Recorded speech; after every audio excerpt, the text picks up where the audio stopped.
All right, shalom everybody, and peace to those who love peace and no peace for the wicked, the Lord said. Feel free to invite your friends. We don't have too many. We will see. If we don't have too many, we will finish soon. Our topic today, actually, I was speaking to a Muslim. After we finished today, I found a message for me from a Muslim guy. Actually, it's not him who messaged me, it was his daughter. And she said that she want to talk to me and her father, but not in public. I mean, he's a nice guy, but obviously he is, he don't want to talk to me. Actually, it was his daughter, and obviously his daughter is convinced that what I give is true. There's evidence. He said to her, "What he give you is da'if, it's fabricated. Many stories are false." And he mentioned to me Darwin. He said, "You Christians, you are the one who mislead the world, and you are the one who came with Darwinism." And we know that this is not true. If the guy he have a European name doesn't make him a Christian, obviously he don't believe in Christianity. So I said, okay, as long as you mention this, I want to show you that your prophet is not too much different from Darwinism. The idea of Darwinism, that as we see in the picture, there's an evolving creature, used to be something, becomes something else. And actually we find that there is many religions, they are the same as Darwinism, but let us say they have different direction. Like here we see the monkey become a human. In their religion, the human become a monkey. He said Islam doesn't teach that. I said, okay, you know what? I will go live today. Even I spoke already for 6 hours, 7 hours. It's very tiring, but I will go just for you and for your daughter. And I think they are here already, listening. By the way, if you like to call me, you can call me anytime. I'm going to open my Discord very soon after we make some presentation. So, the Hindus, they have an idea that if you are a person, a philosophy, if you are a person who have a bad karma, you will end in a lower species. So if you are a bad person on earth, you die, you will come back as in a lower state. So you can come back as a rat, you can come back as a cockroach, you can come back as a deer, as a lion, as an elephant. This is their philosophy. So what we understand from this, like there is a form of curse for the behavior of the person to switch you from being a human to be an animal. The Muslims, they copy the same thing from the Hindus. If you are a bad person, and here we have to put the word bad between two brackets, because bad does not mean you are bad. A Muslim, they believe that, as an example, bad Muslim is someone who take a Christian as a friend. In fact, he's an apostate, as we see in chapter 5, verse 51. Bad Muslim is the one who speak with decency with non-Muslims, or even he don't lie to his wife. Bad Muslim is the one who take oath and he mean it. Bad Muslim who don't follow the practice of Islam, whatever it is, including kidnapping, killing, raping, as Muhammad did, the enemies of Allah. So the word bad here does not present really bad and good. In fact, the bad Muslim is a good for me, and the good Muslim is the worst for me. But going back to our topic, so if you are a bad person who Allah command you to do something, Allah will curse you and He will cause you to go in the other direction, which means instead of from going from the monkey to the human, Allah will make you from a human to monkey. I found this video for this scammer. He called himself rabbi. To weave a singer. This guy always he defend Islam even though he is a Jew. And because he hate Christianity and he hate Jesus, he will never speak one word against Muslims or Islam. And I will show you example here how this filthy man, I mean the Muslims, they want to kill every single one of his nation, his people, and yet he defend Muslims and Islam, and even he never spoke one word against Hamas. But we understand that there's many Jews who they betray their own, like what happened in the time of Hitler. They used to call the Gestapo, and they tell them there's a Jew here is hiding, come and take him, and they receive few dollars for every Jew is captured. So we know that there's Jews who use and always betray their own people, and this person is no different. So here there's a question coming to him, and by the way, those questions, I assure you, they are given to him. This guy, he will read the question, is given by to weave a singer himself. This guy, he act like he have knowledge. He write a question to himself, and he asked this guy to read it for him like somebody asked. But in reality, those are questions he himself he wrote, and he is ready to answer. He have all the reference in front of him. This guy have zero knowledge of anything, including the Torah. But let us see what he will say about the topic. Okay, Rabbi, let's discuss something real fast regarding the Quran, if that's okay. Let me find it on the list here because the list is getting kind of long. Okay, is it true that the Quran calls the Jews apes, or any kind of derogatory statement or title of any kind? Is that just a claim? It's kind of like earlier you mentioned how the Christians really have a misconception of Muslims. He mentioned that the Christians, they have misconception of Muslims. See how he defend Islam? So the Muslim, they took our land, they rape our women, they burn our churches, they even they take the cross from a church and they make it a mosque. And the Christian, they have a misconception of Muslims. This is the idea of to weave a singer. The Muslims, the Arab Muslims, they rape the Jews, they kill the Jews, they kidnap the Jews, they torture the Jews, and we have a misconceptions of Muslims. Okay, to weave a singer. Is this a similar type of situation? That's a good question. No, the answer is that the Quran does call Jews apes. Here you see how donkey he is. He don't know, you know, like when you want to see someone is an ignorant, the Quran does not call the Jews apes. You are a donkey. The Quran cursed the Jews to become apes. There's a huge difference between calling you a donkey, and you are, and saying that you become a donkey.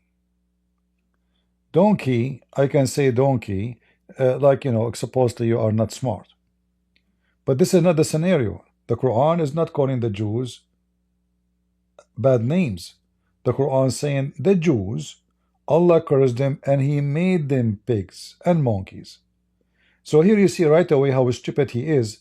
He claimed to have knowledge, he closed his eyes, but he have his computer in front of him and he will read for you, because he is the one who's asking the question. He claims somebody asking question, but we know those tricks. You know, this remind me of what is called the Dean Show. The Dean Show, what his name, Yusuf State or anyone, they have a phone in their hand. Oh, somebody is calling. Hold on. Hello? Yeah? What the question? Okay. Okay. Sure. Okay. All right. Yeah. Thank you. And then he tell the question, but the fact nobody called. We never heard a voice. You don't hear a voice of a person calling. They make a questions. This is a program. They want to make it like this is a live program. Call. So I called. I don't know if you can find a recording of me calling the Dean Show. They hang up on me many times. They claim that you can call them, but in fact nobody can call them. And if there is a program, they have a voice of somebody, This is one of them. He called, leave a message, and they play it.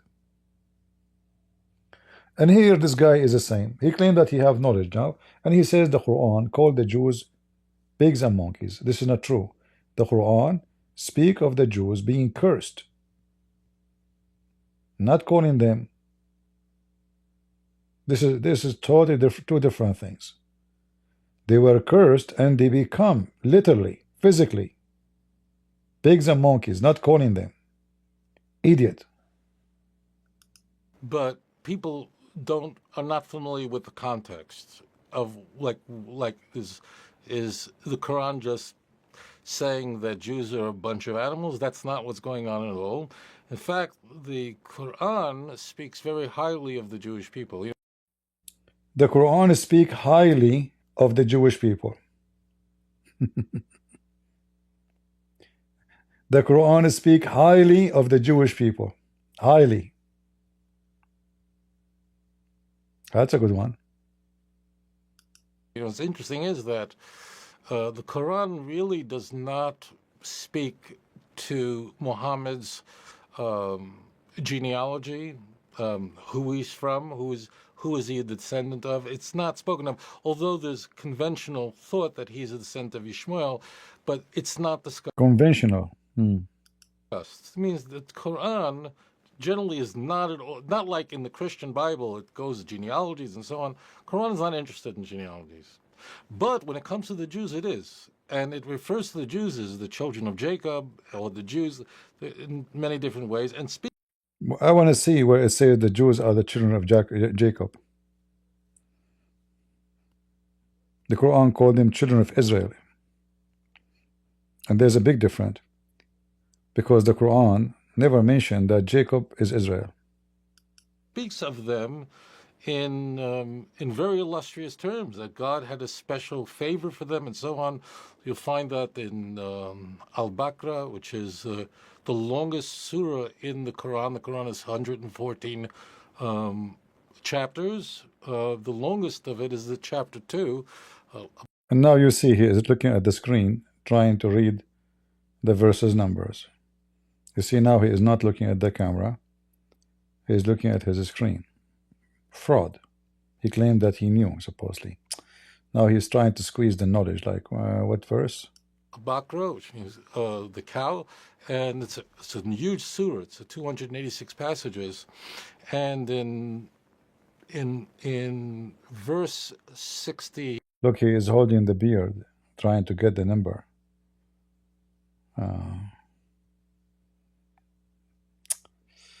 In verse 16. You know, I don't know. I should try that from time to time. Sometimes, like, I forget numbers. Why I don't hold my beard trying to remember it? Well, I'm not in front of the camera, you know. 4 and 65, the Quran is condemning Jews who don't keep Shabbos. That's the context. You will find a cross reference that also. That's false. The Quran is not condemning Jews. This guy is an idiot donkey. Maybe this is the monkey the Quran speak of. The Quran speak Allah, He made them pigs and monkeys, not condemning. You know, I can say you are stupid for not doing this, but this is not what the Quran is saying. Let us go on and show you how this donkey work. But again, our topic is Darwinism and Islam.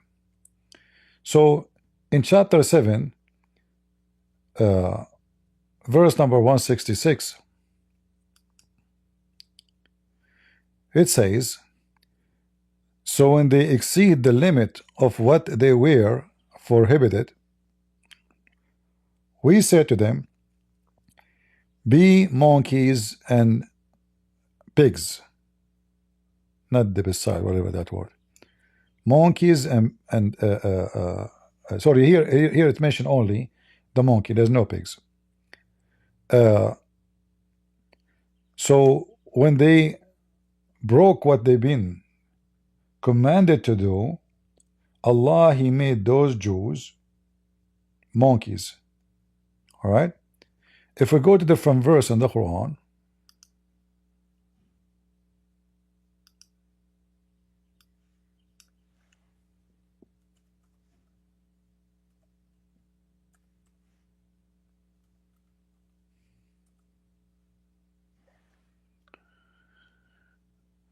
in chapter 5 verse number 60 speak of the Jews again. But here you notice the stupid Quran is speaking about the people of the book. It doesn't say Jews, doesn't say Christians. It says the people of the book. The second you say the people of the scriptures, you mean both. You don't mean one. All right? And this is the Muslim translation, not mine. Do you criticize us for no other reason than that we believe in Allah?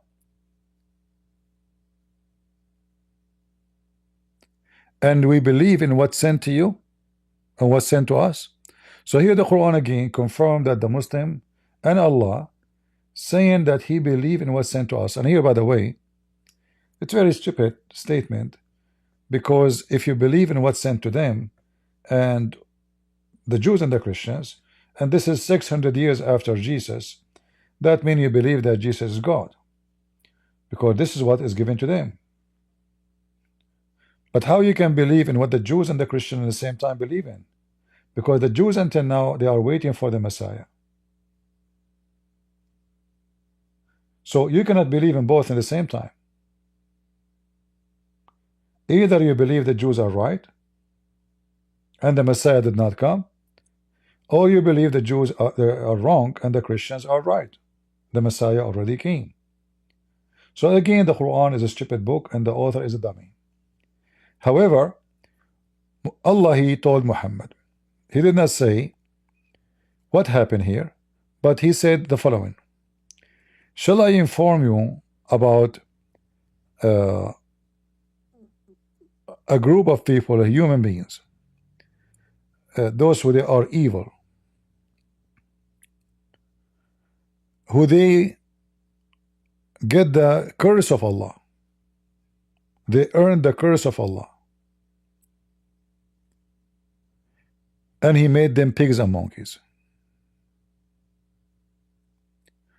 And here you find different story of other verse in the Quran, because here it says those, doesn't say Jews by the way here, but we know that it meant the Jews connecting to other stories.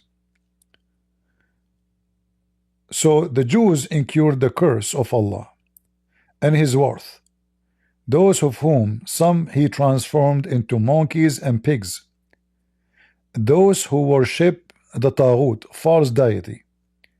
But here you see the stupid Muhammad, again he forgot what he's talking about. If we go to different verse, we will see that this is really what not the Quran speaking about the reason.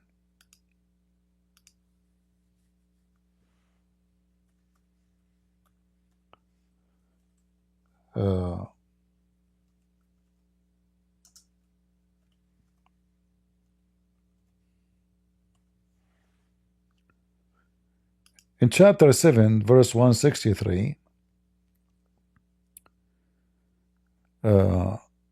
it says, ask them, Muhammad, ask them about the town was by the sea, when they transgress the matter of the Sabbath, i.e. Saturday, when the fish came to them openly in the Sabbath day, and do not come to them in the day they had no Sabbath. Thus we made a trial to them. So the verse here is speaking about the Jews who they are living in an island on the sea. We do not know where. As always, the Quran is a book of nowhere. No date, no time, no names, nowhere, nothing. Legends and fictions. So those Jews, Allah, he made the fish come to them only in the Sabbath. The fish come to the shore and even do belly dancing. By the way, I'm not making things up. I can show you. The fish jump over the water to like we are here. You cannot fish us. It is Sabbath. So Allah, he made the fish come to them only in the Sabbath. And those people, week after week, they are hungry, they cannot take it no more, so they did break the Sabbath and they did fishing. And because of that, Allah, we see here in verse number 166, Allah, He cursed them and He made them monkeys. Here you see the contradiction of the stupid Quran. One verse says Allah made them pigs and monkeys, the other one says only monkeys. It can't be both.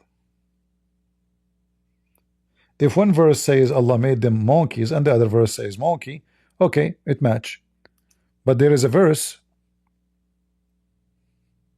saying pigs and monkeys. This guy, he sent me this link. He said Islam is the one standing against Darwinism, and he gave me this a page of post of Harun Yahya, who is in jail right now for a child molestation, a human trafficking, is like Andrew Tate's. The sun will rise from where it set, because this is what Muhammad said. But anyway, he said we will completely end Darwinism by science and be the means to rise of Islam sons again, inshallah. But look who's talking.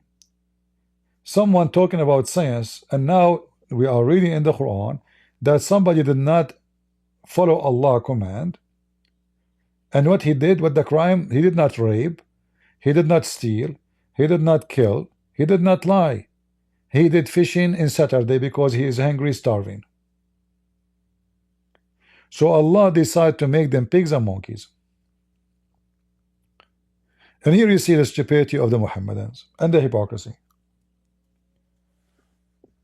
If you believe you can prove Darwin wrong by science, I have no problem with that. I don't believe in Darwin. I don't take not even a word of what he say. But you are a Muslim, you are the last one, you can prove anything by science. Because in fact you are in total agreement with Darwin. Let us explain it. If Darwin, he was able to come to a conclusion because of his fiction study, which many they call it scientist study, that there is similarity between monkeys and a human. Well, you Muslims are convincing yourself that this is true. Jews, they broke the Sabbath. Allah made them monkeys. So maybe this is what Darwin he found. He was able to study at some monkeys who Allah made them Jews. I mean, some Jews who Allah made them monkeys. And then he found that there is similarity.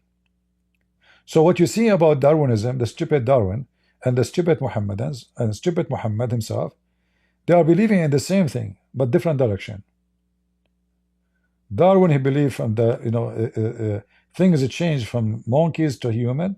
Muhammad, he claimed that human become a monkey. So that if there is a link between a monkey and a human, it exists in Darwinism and in Islam in the same time. But the only difference between them, one is going from left to right and the other one going from the right to the left. But both they end with one thing: evolution. So if you are a good Muslim, Allah will downgrade, will upgrade you, will make you white. Remember, white is a reward. Will make you very white, and will make you 90 miles tall, and will make you 33 years old. Now, don't ask me if somebody 90 miles tall, how big his penis. That is too much information. And how big his wife vagina will be. So Allah will upgrade you. Like when you go to the heaven of Islam, you drink two kinds of drink from two fountains. One will make you so tall. One will change you physically, let us say. So tall, so wide. Your size will change. Your age will change. The other one, the other drink, will take all the jealousy from you and everything you have from the earth, which means it's going to come out like a diarrhea. So right away in the door of the heaven, you shit everything inside you. So right away we see in Islam that you can change by drinking and food and environment. So Allah will change your environment. You were short on earth, Allah will make you taller. Adam himself was 60 cubit tall. Adam, according to Muhammad, was 60 cubit tall. Now we do not know where Muhammad came with this from, but obviously he take it from legions. It can be legions of the Jews, it can be something else. We can go to that later maybe. When Muhammad speak about the size of a human being, he claimed that we are shrinking.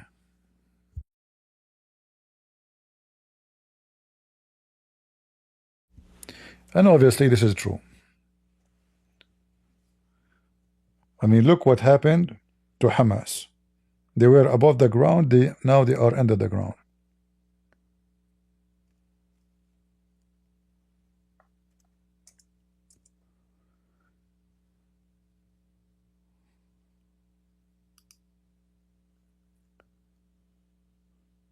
This is one of the hadith, and if you remember, Mimi Hijab, he tried to explain it to us.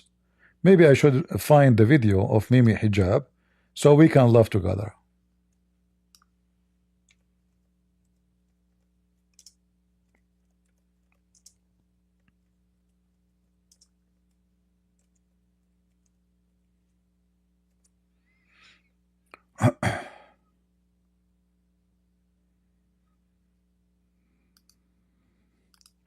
So this Scientific miracles of the Quran refuted.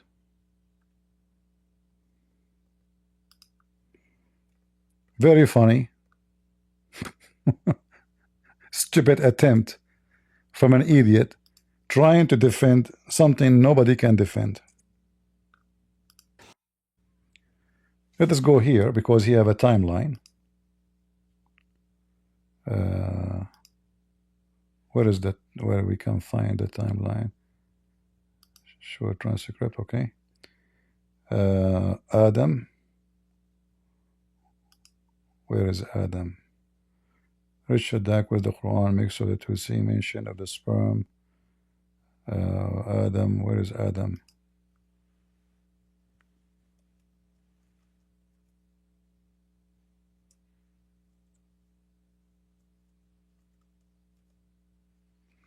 All right. So this is Mimi Hijab trying to explain it. Today, inshallah, we're going to be dealing with a hadith which references Adam alayhi salam, a prophet of Islam, as being 60 cubits. Remember, Adam was a prophet. Prophet to who? Nobody knows. He prophesied what? I have no idea. Prophet to who? I was the only man in this earth, me and my wife. And I am a prophet. Are you listening to me? Maybe he was a prophet to the monkeys. It's tall, which is like 27 meters. And they say this is unbelievable and impossible. But before we get to this hadith, let's talk about the Islamic stance on the theory of evolution. Generally speaking, talking about the theory of evolution, Muslims don't have an issue or shouldn't really have an issue with speciation, adaptation, or even evolution of animals, because we believe that there's nothing explicit in the Quran one way or the other. And I actually done a podcast with Abdullah al-Ujairi. Sheikh Abdullah al-Ujairi is a prominent figure in Saudi Arabia who researches these matters and well published in this field.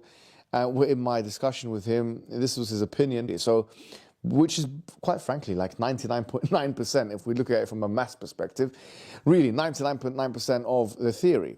The issue we have, we take issue with, or the point of evolution, the slither of which really diametrically opposes some of the Islamic narratives, is human evolution. Now, obviously, we have a narrative. We have a narrative in Islam, which is that Adam alayhi salam was created directly, or this Prophet Adam was created directly by Allah, by God Almighty. And there are many things which differentiate human beings from the rest of the animal kingdom.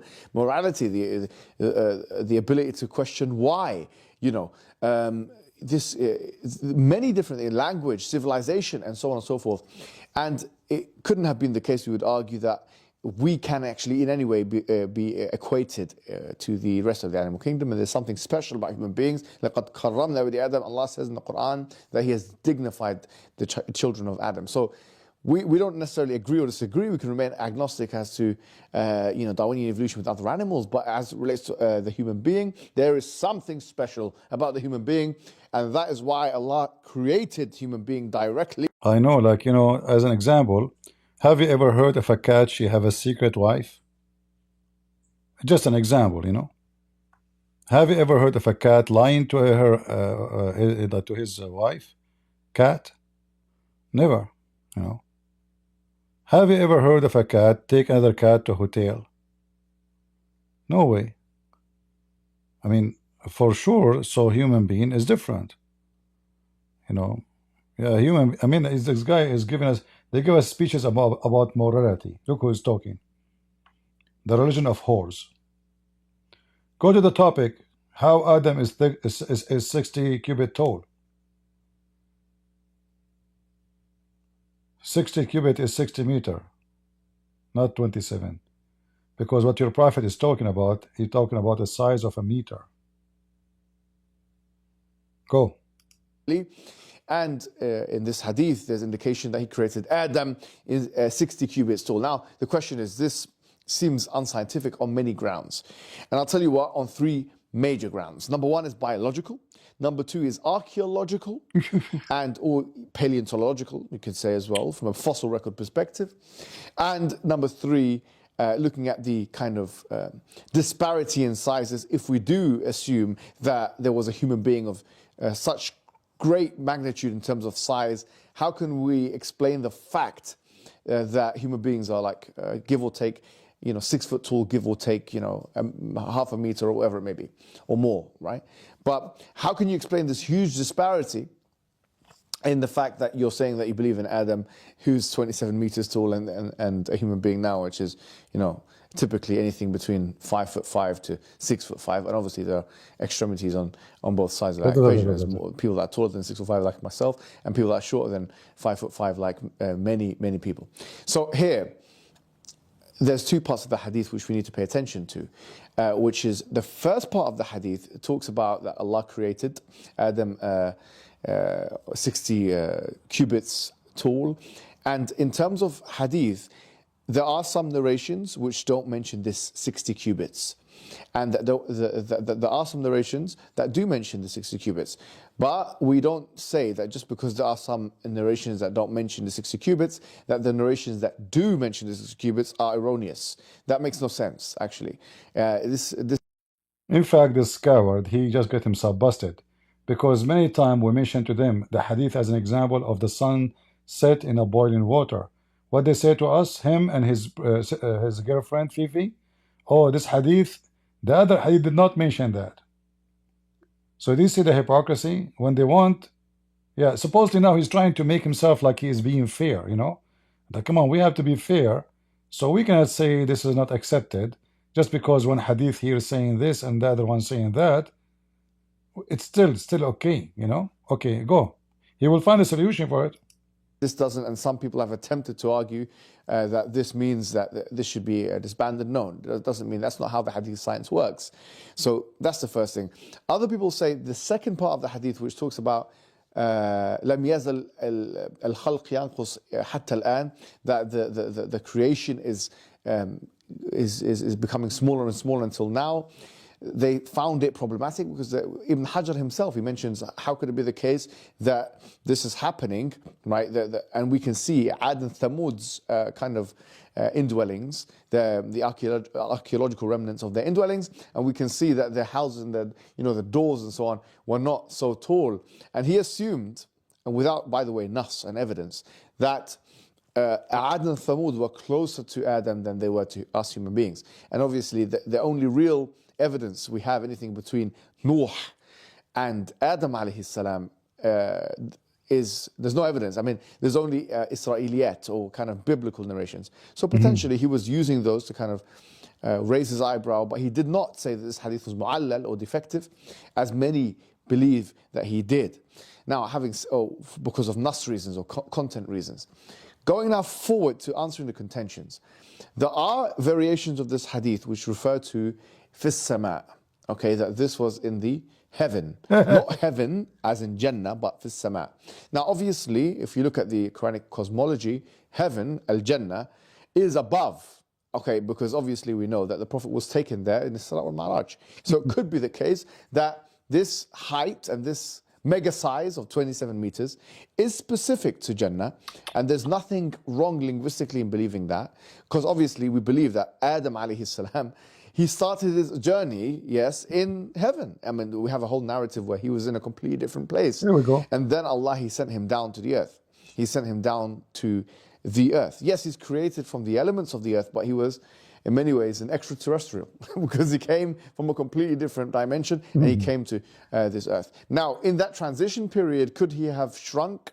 Could Allah have made him smaller? That's also a possibility. We're not disregarding that as a possibility, but there's no evidence of that from the Quran and Sunnah. So we can't say that that is what happened. Now, what we will say is this. Let's assume that Allah, he brought Adam down. He was 60 cubits either in heaven and on earth, or in heaven or on the earth. But let's just assume that he was 60 cubits in heaven and on the earth. So when he came down, he was also 27 meters. Which, by the way, now we're starting to make assumptions which we don't necessarily need to make. We can say, no, he was like that height in heaven, and when he came on the earth, he became normal height. That's something you can assume from the source. But let's not assume that. Let's say he was 27 meters on the earth. What's the problem? What's the problem? The problem are three different things now. Number one, biology.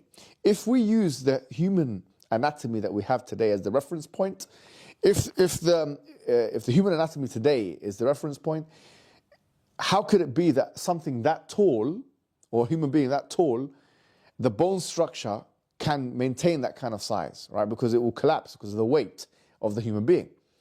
Well, this is a fallacy because we're not starting with the human being today as the reference point. We're starting with, why would you start with today's human being as a reference point? The reference point is that 27 meter human being that we're talking about.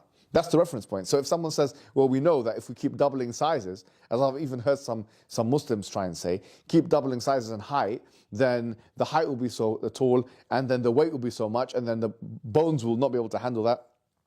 Density of the bones will not be able to handle that. You're using your reference point as the human anatomy of today, and then doing qiyas backwards, which is a qiyas mal farq, if you like, or a false type of analogy. It's a different kind, it's false kind of analogy. So that's the first problem. You can say, it's inconceivable that human anatomy can handle that size. Well, it's only inconceivable on the basis of analyzing today's human anatomy. That's the first thing. The second thing we may say is, someone could say, well, we talked about the biological problems, fossilization. How comes there is no fossil record of such a huge human? The National Science Foundation says that 99.9%, 99.9, 99.9% of species have not undergone fossilization. So fossilization, you expect to find one specimen of a fossil, of a human that we don't know, tens or 100,000, whatever it is, years that he existed before? No way. This is like fine. I mean, look at the duct tape of the Muhammadan. If we ask this hijab, or is his mistress, if we ask them, is Muhammad from Ishmael, they will say yes. If we ask them, how many years between this and this, we will find that the total between Muhammad and Adam does not even reach 5,000 years. This is according to their religion. So what do you mean 100,000 years, million years? Same time, if Adam is 60 meter tall, his son will be what? 1 meter tall?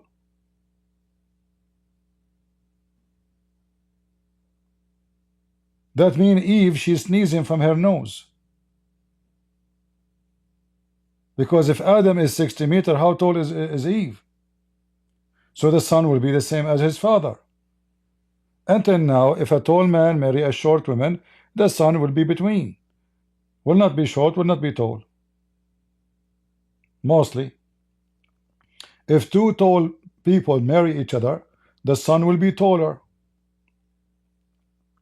If two short marry each other, the son will be shorter or short like them.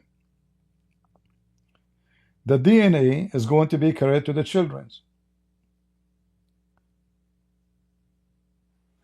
So when this stupid idiot trying to find a solution, maybe we can say, if you say, I can say, all of this is from the fiction of Muhammad. But here you notice something. He mentioned in the beginning that a human being, until now he shrink.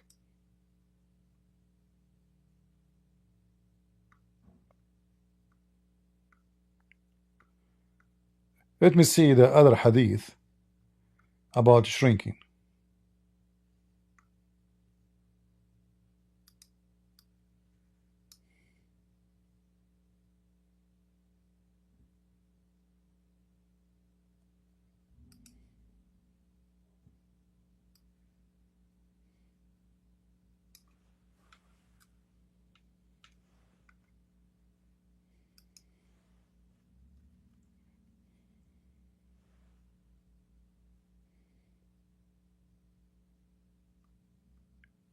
And by the way, if you remember, we showed you that this story exists.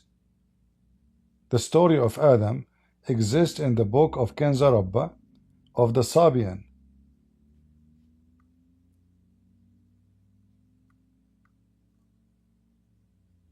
Let us see, give me a second.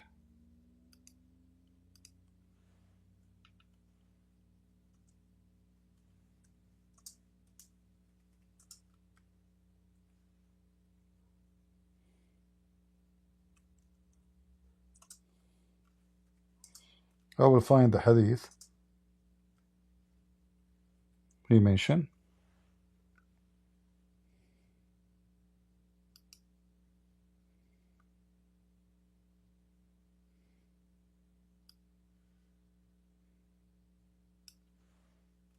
And this is very authentic, you know. The Muhammadan cannot deny it.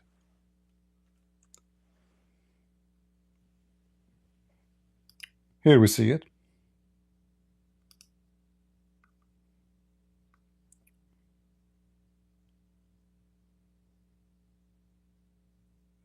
So Allah, He created Adam in such a height, and then,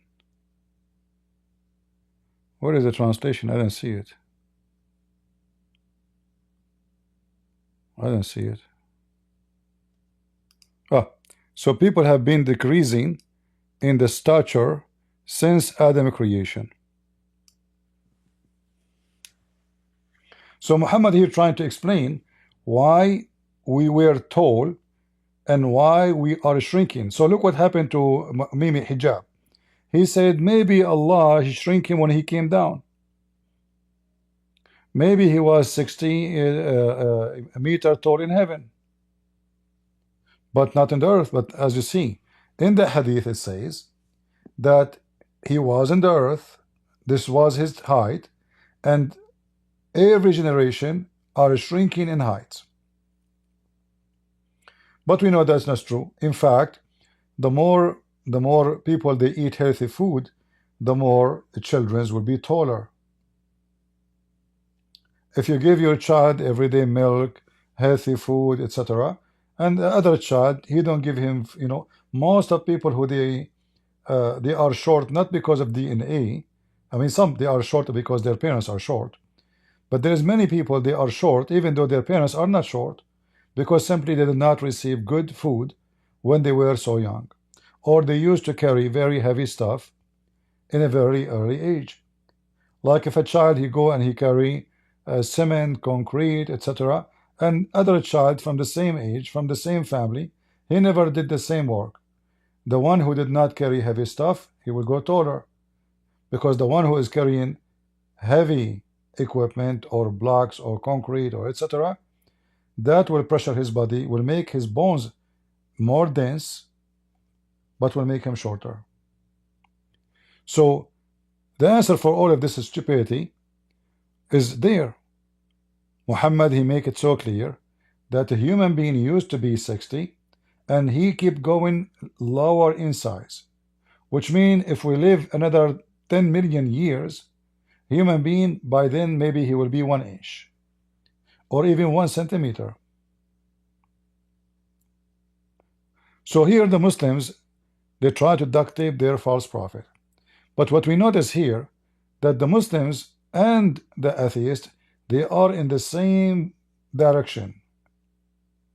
The difference is, one he say this is happening because of Allah, and he moved from monkey to human.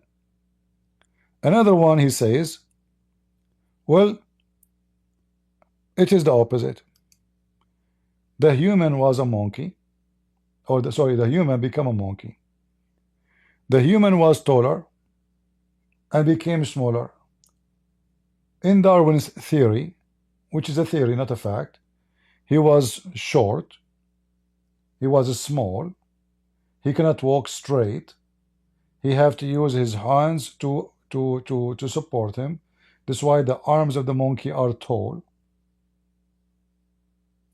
And then he become more straight, able to walk in 2 feet only.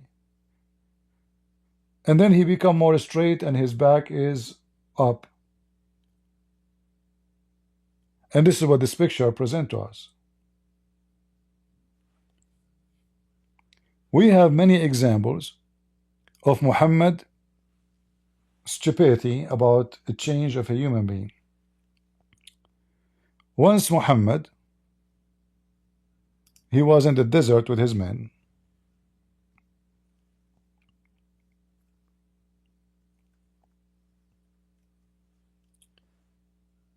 He discovered that the Jews, Allah, he made them rats, not only pigs and monkeys. And here you see that Muhammad is really paranoid about the Jews.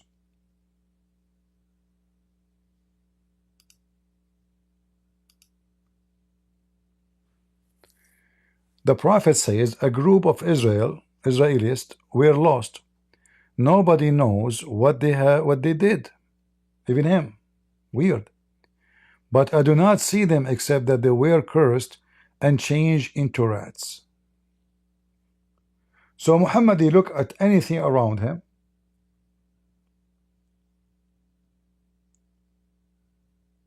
and right away they are Jews. Any animal.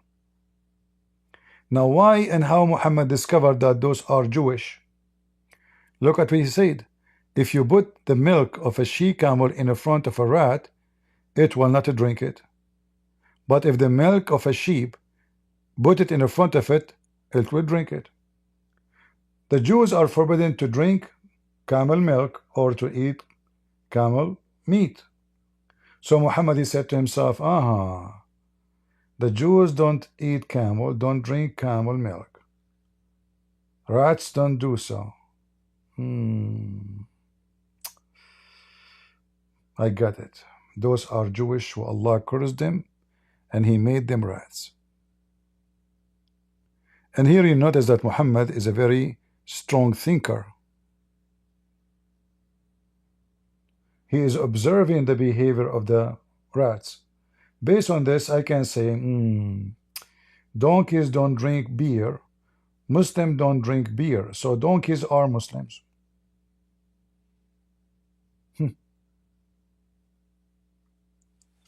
In fact, Muhammad and his people, they come with other story, that a bunch of Jews, even though they don't say Jews, a bunch of Jewish monkeys, they stone a female monkey because she committed fornication.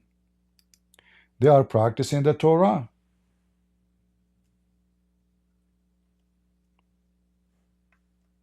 And the Muslims, they speak about science. Let us see. And this is Al-Bukhari. During the pre-Islamic period of ignorance, I saw a she-monkey surrounded by numbers of monkeys.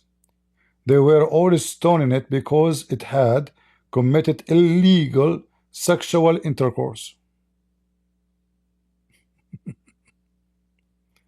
And this Abdul, he swear by Allah he saw it. In fact, the story is way longer. We can search for it and find it for you if you want. It's about a female. She cheated her husband, Mr. Chimpanzee, and he's a Jew, obviously, even though the story doesn't say the word Jews. But who is going to be practicing this practice? You see, Muhammad, remember, Muhammad believed the rats are Orthodox Jews who they are keeping the Sabbath and they don't eat any food except kosher.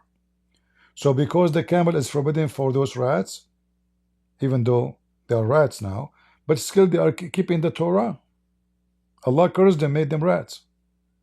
Here we see the same. Those are monkeys, they used to be Jews.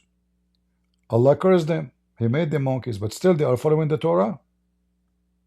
So one female monkey, she did fornicate. She was stoned to death because she is a whore. And the Muslim, they say, during the pre-Islamic period of ignorance, like supposedly people before Islam, they are ignorant. After Islam, they are scientists. You know, it's funny that the Muslim, they say to you, do you know how many Muslim scientists? If you check all the names they mention, you will find either they got killed because they are accused to be infidels, or they are in their life in jail. All the famous ones, they claim that they are scientists. None of them is a Muslim.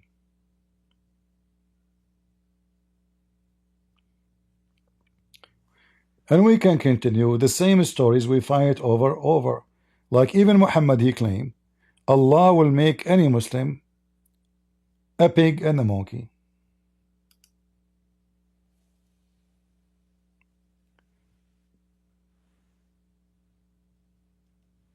If you misbehave means don't follow Muhammad. Not necessarily you are a bad person.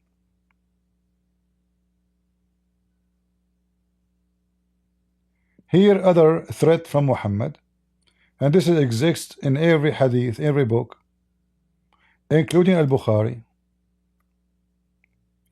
The Prophet said, isn't it he who raises his head before the Imam afraid that Allah may transform his head into that of a donkey? So imagine you will be a human being as a body, but your head is a head of a donkey.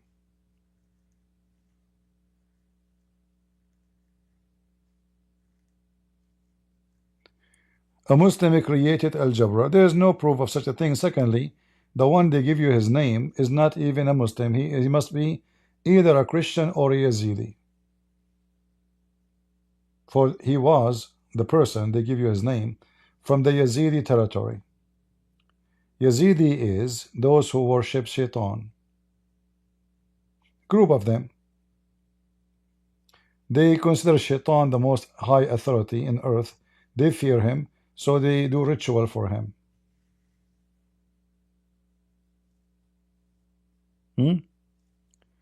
Same, Muhammad, he claimed that his people, time will come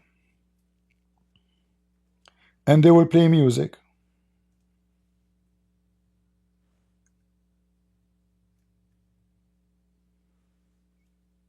And because they will play music and drink wine, Allah will curse them, and He will make the earth swallow them, and He will turn them into monkeys and pigs. So here we see how Muhammad is non-stop, keep talking about people being turned from a human into animals. And that is the influence of Hinduism. If you ask yourself where this is coming from, you will find that this is the Hindus.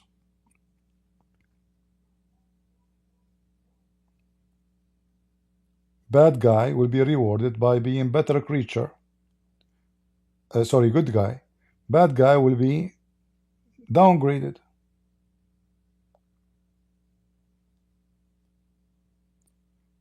Imagine if you drink wine and listen to music and singing girls, Allah will make you pigs and monkeys.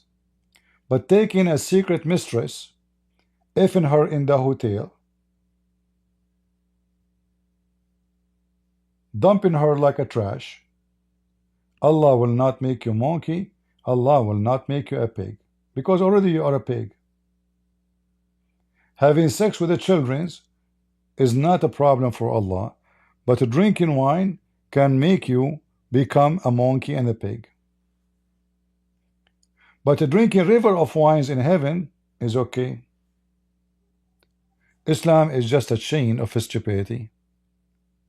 So this Muslim guy and his daughter, when he said that we Christians, we follow Darwinism, we say to you, we don't believe in one single word of Darwin.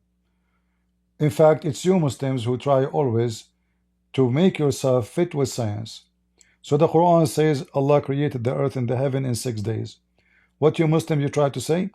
He means 6 period. He means 6 billion years, trillion years. But the Quran says 6 days. Even Muhammad, he made it so clear that Adam was created Friday afternoon, and he asked Allah to finish him before the sun set. But because you are a bunch of hypocrite, always you try to find a way to duct tape what is in your religion, and you play it on us.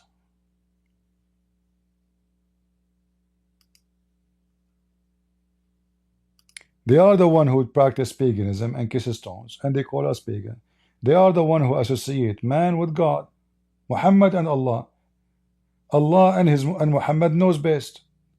They associate the knowledge of a man with the knowledge of their God. They put his name in the Shahada.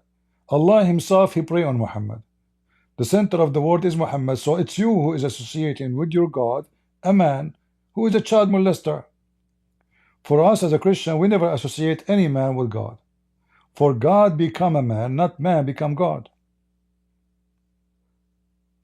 What is the man we associate with God? We never do. We never did.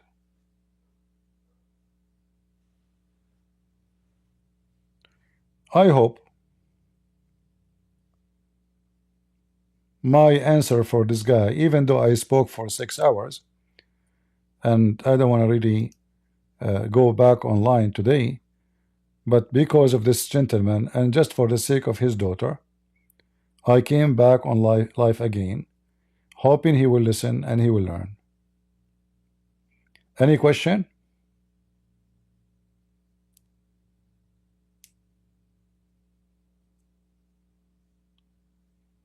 Anyone have a question about the topic?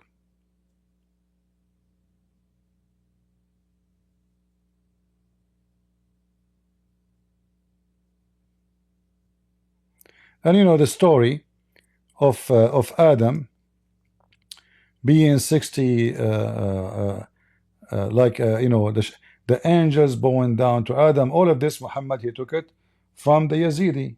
It's obvious. If you go to Kanza Rabba, right, page 9 or 10, you will find the story is exactly as it's mentioned in the Quran.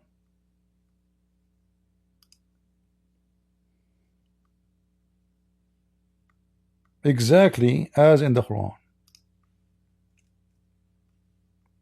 So now we know where Muhammad is getting his legions from. At least Darwin, he was trying to do, you know, like a research. He is not claiming that God told him. He is saying, okay, look, there is some similarity here. He was racist for sure, but we know that Muhammad is a thief. This is Kanza Rabba.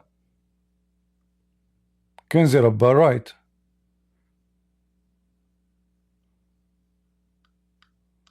If we go to page 9 and 10,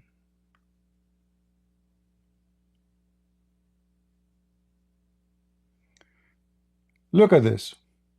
قال ملك النور السامي قوله فكان كل شيء نزل بثاهيل فرفع السماء وبسط الأرض. Exactly as in the Quran. The only word is missing here is speaking about the name of this God, Bathahil.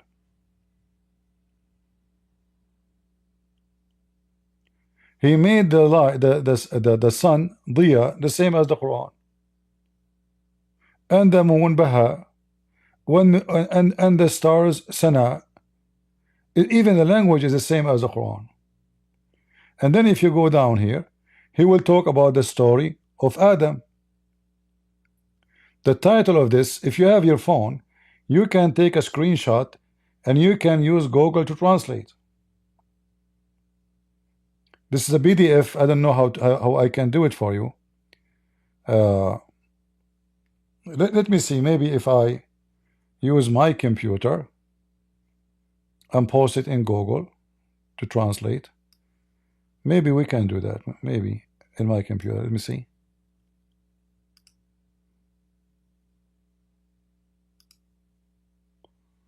I'll use the other browser to see if I can do that. Give me a second.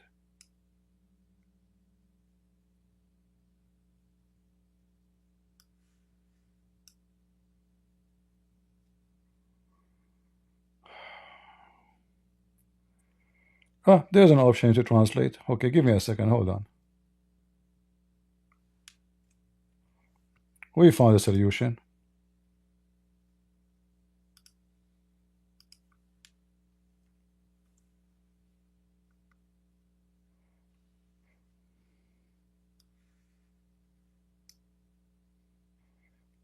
Alright, you see here it says it translate. I will extend it. Here we go. So we can translate the whole page in the front of your eyes. Bingo. Translate. So the angels of hell may prostrate to Adam. Alright? Allah ordered them. One of them he disobeyed. He disobeyed Allah. All of them they prostrate, except one. Exactly as the Quran. This one who refused to prostrate to Adam, he was arrogant. And he asked Allah why he will prostrate to Adam. The same story in the Quran. Now we know where the story is coming from.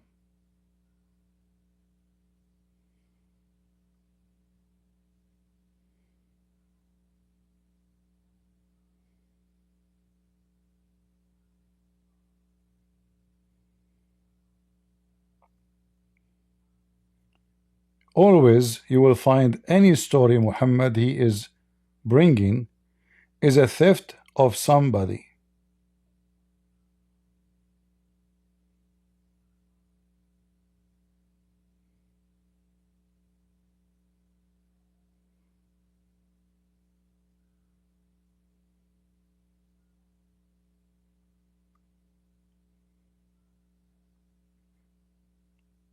The language, the words, the sentence, exactly a copy.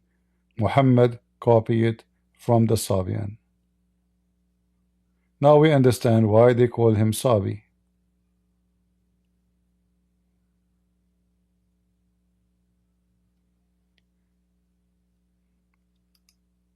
Any question? Is Kanza Rabba older than the Quran? Yeah, sure. Kanza Rabba is an ancient book. We cannot compare, you know.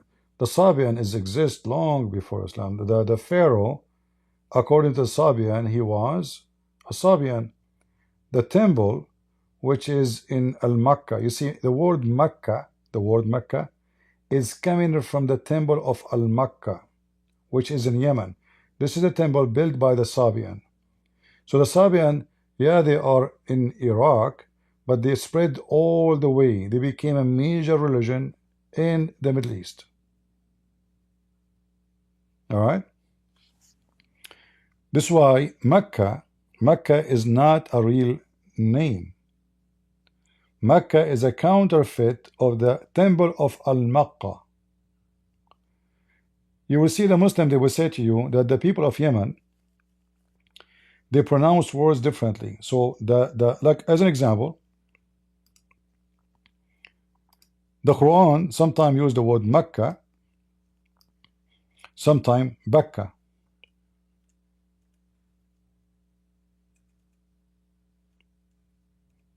Is it the same? Yeah, it's the same. It can't be two. But why it says here Becca?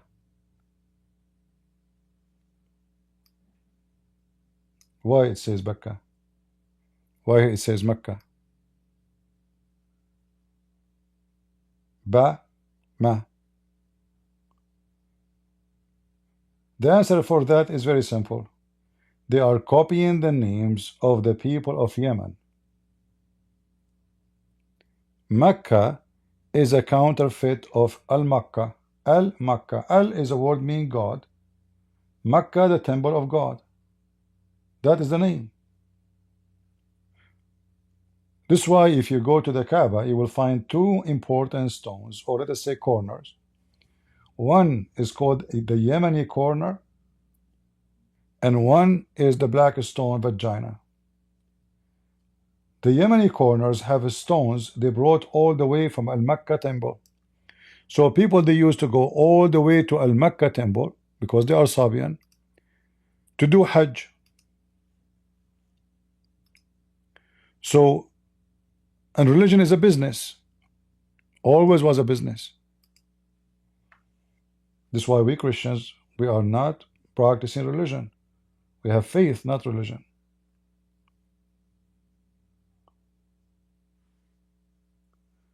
So instead of going all the way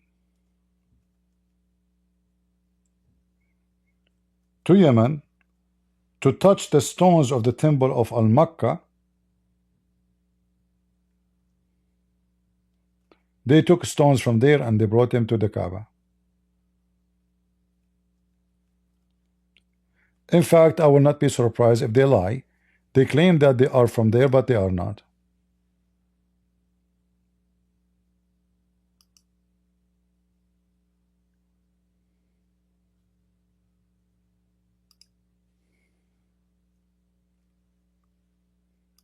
And here you notice how the pronunciation is exactly the same as Mecca.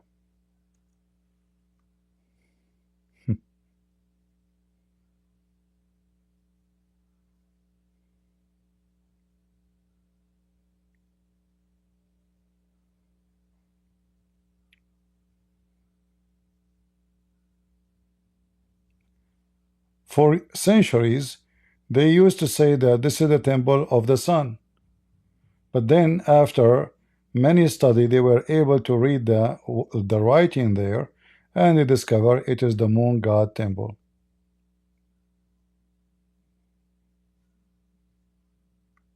This is the same city, the temple of Al-Makkah in Yemen.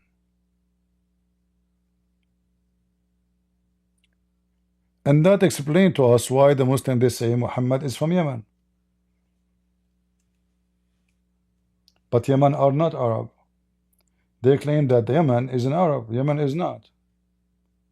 In fact, the same stupid book, the Quran, proved to us that Yemen was not Arab, and their books prove the opposite. If you remember, there's a story in the Quran about the Christians who they burn alive. By who? By the Jews. A Jewish king, Nawas, he came and he occupied Yemen, and he dig in the ground a long ditch, and he set fire on it, and he brought Christians by tens of thousands. Anyone who deny to believe in Jesus, he can stay alive. Anyone who don't, he will be thrown into the fire. So at that time, who was the one? Who are they, those people who they were living there? Who Muhammad, he claimed that they are Christians and the Jews are killing them.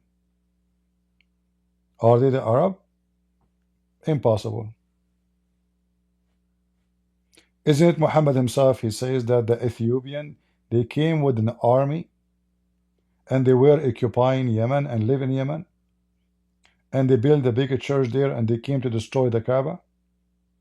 So history confirmed that the people of Yemen have nothing to do with the Arab, and they were Christians,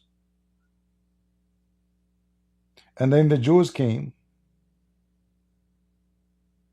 and then Islam invaded.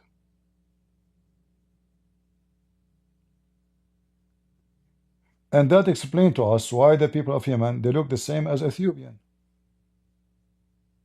They don't look the same as people of Saudi Arabia. They have nothing to do with them.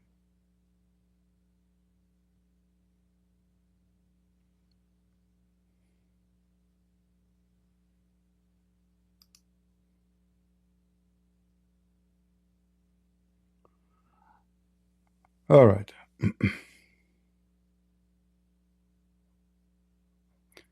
And this is why Muhammad, he claimed that whoever touched the black stone and the Yemeni corner, it erased his sins. So people, they used to go to those temples, they touch the stone, they worship the stones, and that will erase their sin.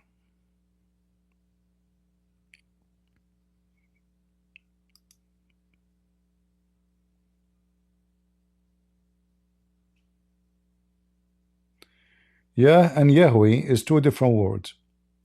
Yah is a name. Yahweh is not a name. Yahweh is a shortened word, short of a sentence. So don't be confused between Yah and Yahweh.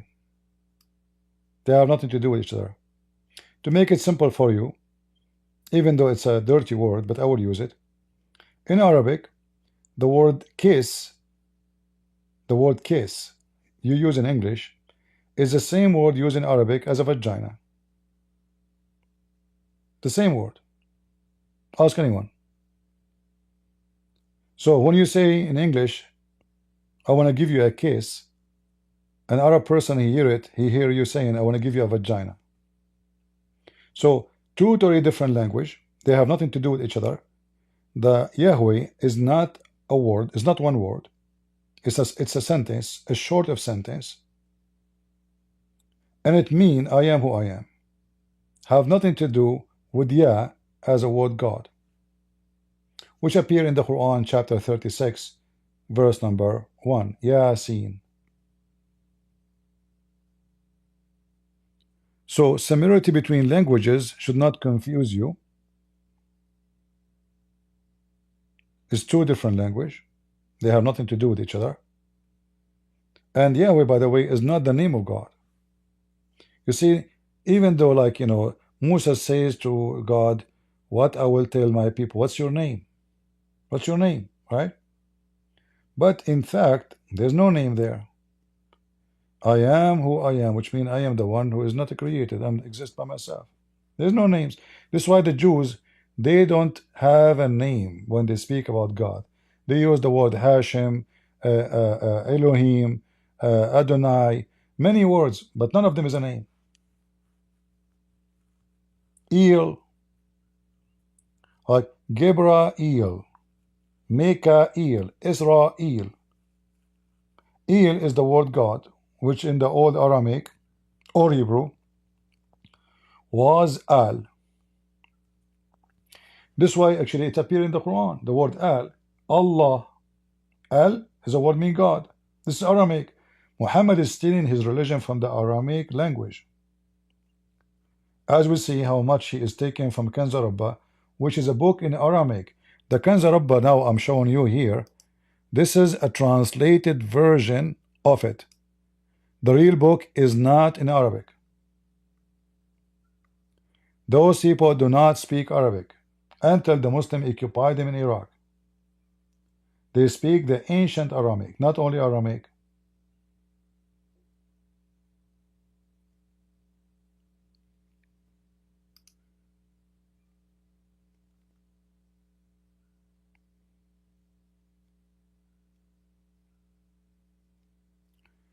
All right.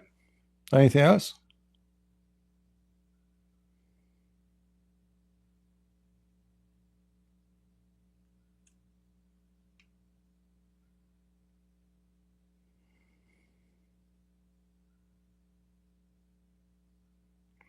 Why the Quran says Allah does not guide wrongdoer? Yeah, because the Quran is a stupid book. Because if Allah will not guide the one who is wrong, He will guide who? The one is guided? Stupid, you know. You see, this is why Islam is a stupid religion. Jesus says, I came for the sick, not for the healthy. I mean, the healthy do not need a doctor. So Allah will guide. In fact, the Quran, all His teaching, that Allah will deceive, not guide. That's why I called my book, my first book I wrote, The Deception of Allah. Then the Muslims, they made a lot of complaint to Amazon. They try, and they were able actually to take my books from their shelves for a good time until I threatened to sue them. They put it back. I told them, you need to tell me, I'm going to court. Tell me why you took my books out of your shelves.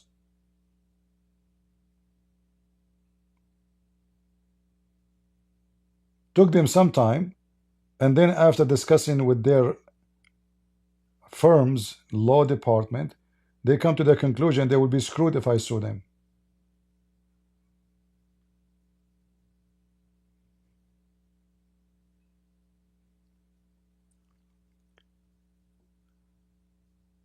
And then the Muslim, they went so crazy when I wrote my first book, Deception of Allah, and they say this guy is lying in the translation. It doesn't say that, CP. But we can show you from Islamic translation, it says Allah deceive.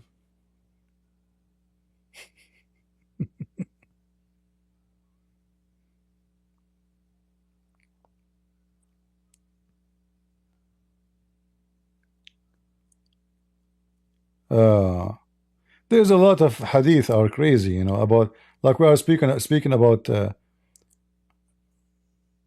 Darwin. As an example, one hadith says Allah created himself from horse. Allah himself, He created himself from the sweat of horse.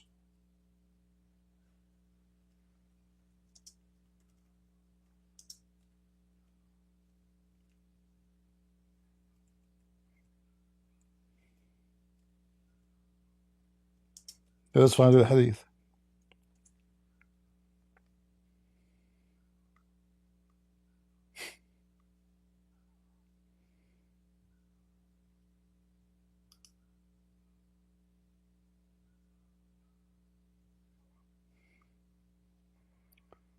When Allah, He wanted to create himself, I mean, look at the brain of those Muslims. So when Allah decided to create himself, He made the horses sweat run, so they sweat, and then He created himself from the sweat of those horses. And this is the hadith in front of us. And for sure the Muslim, they will say to you, oh, this is a lie. It doesn't say that, CP.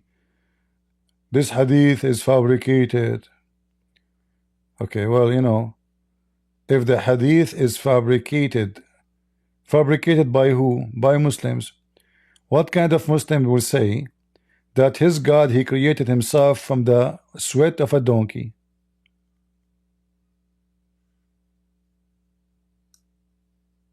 Huh? Where is Google translation? We close it. Okay, hold on.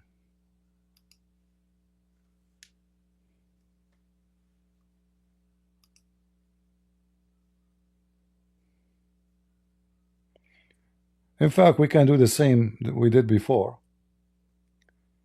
You know. But we can go to just Google translation is not worth it. Google translate.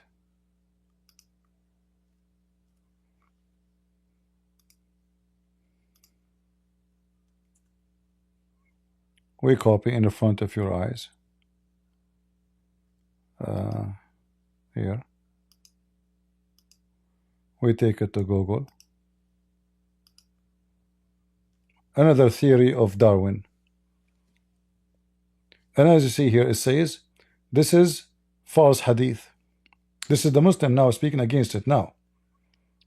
Including the hadith of the horse, sweat, which is state that when Allah wanted to create himself, he created the horse and he made it run until it sweated. Then he created himself from the sweat of the horse. So imagine you have a God himself as a created from the sweat of a donkey. The Muslims, they never oppose those hadith. But now it's embarrassing. People they can read. People they can see. People they can understand. Right? This is the same hadith here.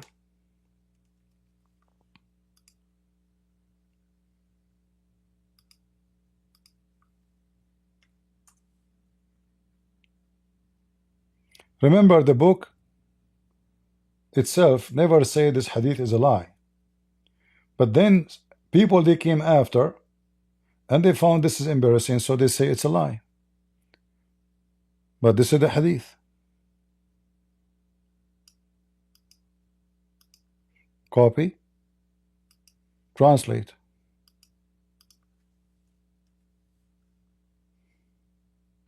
When God wanted to create himself, he created horses, made them race and sweat, and then created himself from that sweat. Very smart religion. Super technology. And this is the hadith for the one is asking for a link. Too bad I don't have horses.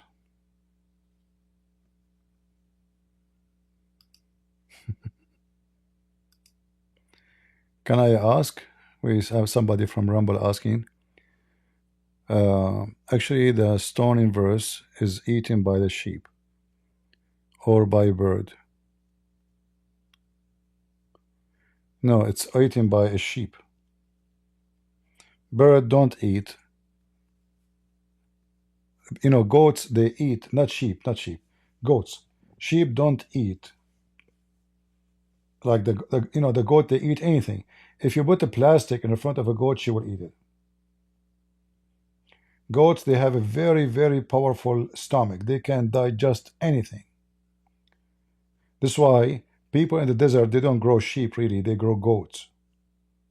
Because they are very hardy. They can handle cold, they can handle drought, they can handle, you know, they can survive easy. Sheep without some water for some time, they will be exhausted, they will die.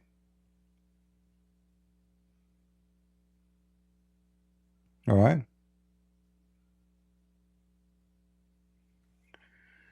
Yeah, not always Arab, the translation of Google is correct. Dajin, the hadith says Dajin.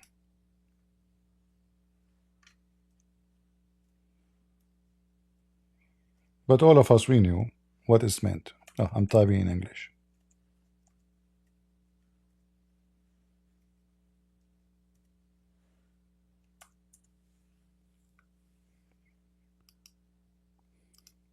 So even here, the translation, it says, the verse of stoning and breastfeeding for adult 10 times was revealed, and the paper was in with me under my pillow when the Messenger of Allah be occupied with his death, and at time sheep came and ate it. This first translation too. Dajin is not a time sheep, it's a goat. Sheep don't eat papers. Unless at that time they were different sheep, I don't know. But most likely it's a goat.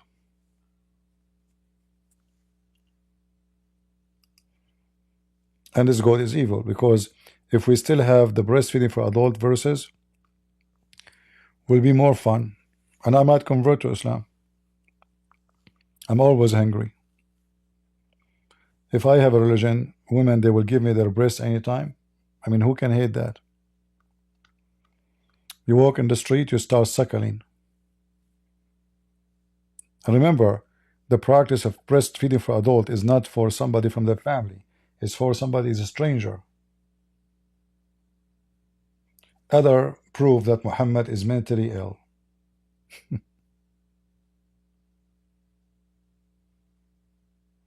I mean, who in the world would not command his followers to do such a thing?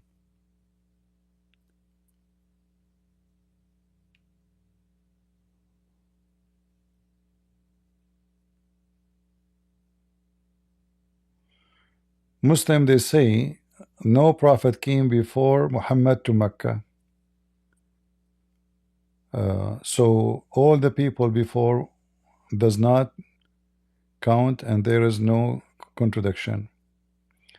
No, because the stupid Muhammad, he mentioned that Abraham and Ishmael are the one who built Mecca, correct? Who built the Kaaba. So if Abraham and Ishmael, they were in Mecca, and Muhammad himself, he is supposedly descended from Ishmael according to Muslims. So how there is no prophet came to Mecca before? Isn't it Ishmael according to Muslim is a prophet? Yes. So if Muhammad, if the Muslim, they want to say, and actually this is not Muslim, by the way, the Quran says, no one came before you to warn them. Nobody came to Mecca, never before you.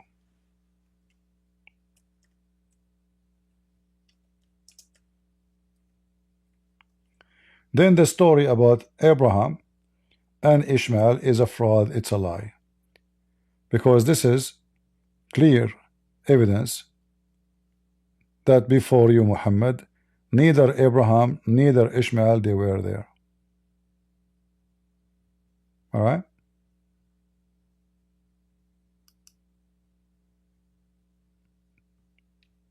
All those about warners, everything. Muhammad is a warner, warner. But the Quran confirmed that before Muhammad, no warner came to them.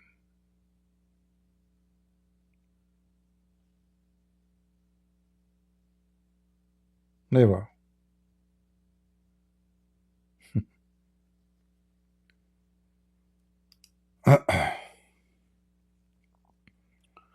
Which means the story of Abraham and Ishmael is a fraud.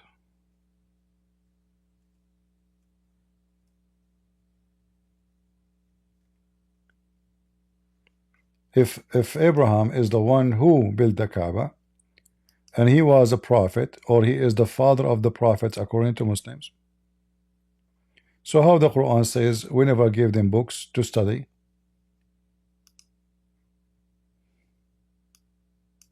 Or even send them messengers? Do Abraham have a book according to Muslims? Yes, according to the Quran.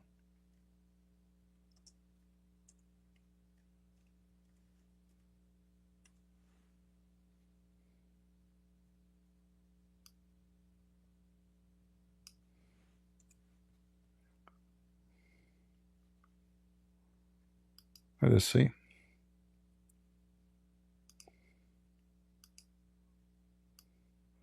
This website sometime.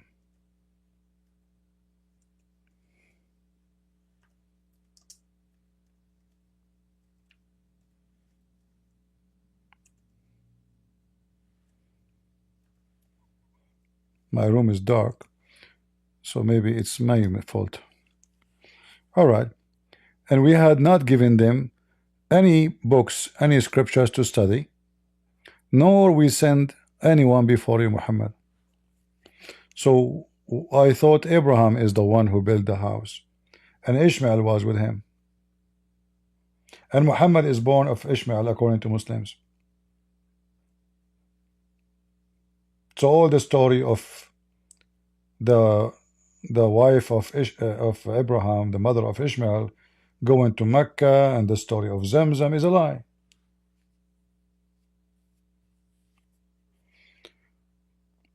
According to the Quran, it confirmed that even Abraham, he have a book. So how they never receive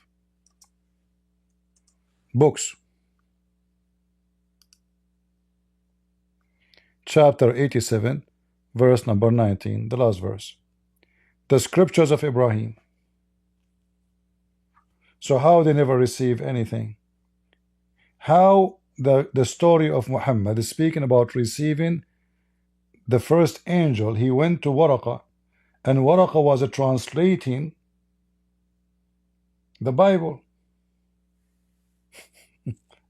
How we never get, how the Quran says they never receive any books, and then he called the Christians who live in the same town people of the book. It's just a stupid religion.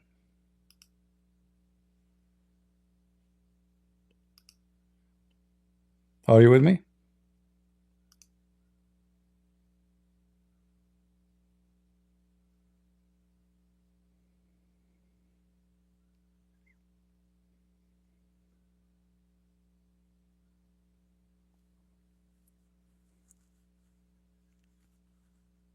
Story after a story, and all of them, they contradict themselves. You know, liar, when he tell a story, he always expose himself.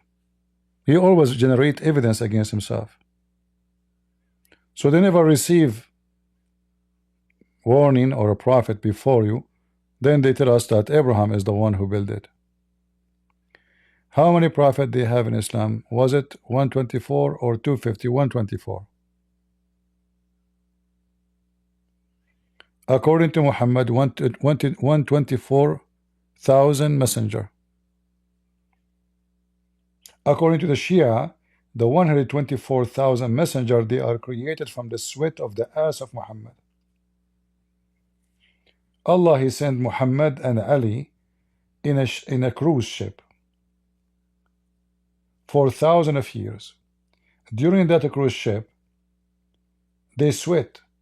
From every sweat, Allah created a messenger.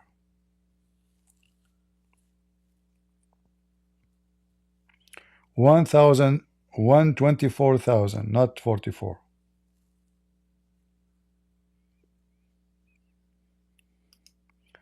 I can try to find you the hadith of the Shia. Let me see.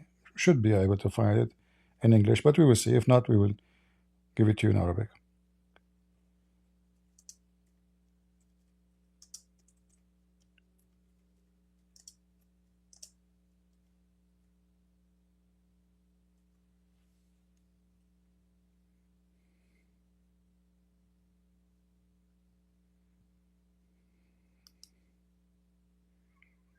Let us see.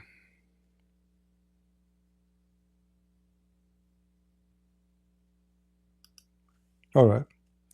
This is the book of the Shia, Biharul Anwar. It's the same as Al-Bukhari for the Muslim Sunni.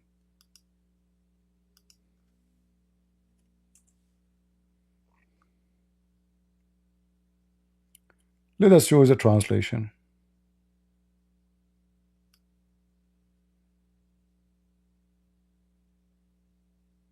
You know, it's just funny, like it's like a cartoon. Let me try.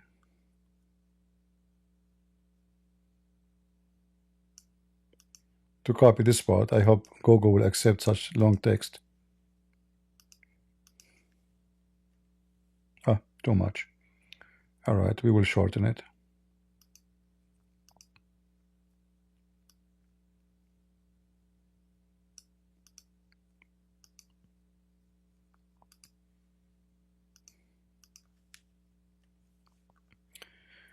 Allah created Muhammad and Ali from the light, from his light. Then God Almighty created from the light of Muhammad, may God bless him and his family, 20 seas of light. In each sea there are knowledges that no one knows except God Almighty. Then he said to the light of Muhammad, may God bless him and his family, descend into the sea of glory. So it descended, then into the sea of patience, then into the sea of humility, then into the sea of modesty. Yeah, Shia, you know. And then the story continue. Let us continue. I have to copy them in parts so Google can accept the length of it. Then in the sea of contentment, then in the sea of loyalty, then in the sea of patience, then in the sea of piety, then in the sea of fear, then in the sea of repentance. Then in the sea of work, then in the sea of more, then in the sea of guidance, then in the sea of protection, then in the sea of modesty, until you turn over in 20 seas. 20 C's. All those 20 C's are created from Muhammad, light. All right. Then here it says,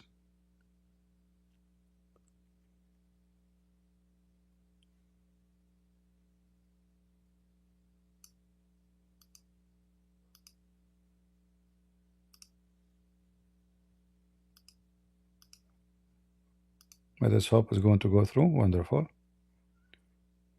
When he emerged from the last of the seas, God Almighty said, O my beloved, O master of my messengers, O first of my creations, O last of my messengers. You are the intercessor on the day of resurrection.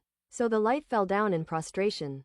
Then he stood up and drops dripped from him, the number of which was 100,000 and 24,000 drops. Then God Almighty created from every drop of his light a prophet. So Muhammad, he sweat, but he sweat light because he's made of light. And he sweat 124,000 drop of sweat. From every sweat, Allah created a prophet. And again, this is the book of Biharul Anwar, volume number 15, page number 29. And this is equal to Al-Bukhari for the Sunni. So this is Shia book. All right. Bahar al-Anwar, Alama al-Majlisi, volume 15, page 29. Did I answer you for how the story of the 124 messenger came from? Baharul Anwar. This is a Shia book. It's the same as Al-Bukhari for the Shia. The Shia and the Muslim Sunni, they don't share the same books. So the Shia, they consider Al-Bukhari Sahih. They have 6 authentic writers. Shia, they have totally different, but Shia are more like they are hypocrite. So if any hadith in the Muslim Sunni books agree with their hadith, they take it to use it against the Muslim Sunni. Like even though they don't like Al-Bukhari, but if Al-Bukhari he says something praising Muhammad family, because the whole purpose of the Shia is to make the family of Muhammad godly. They are goddess. They are gods in earth. They are light, as you see.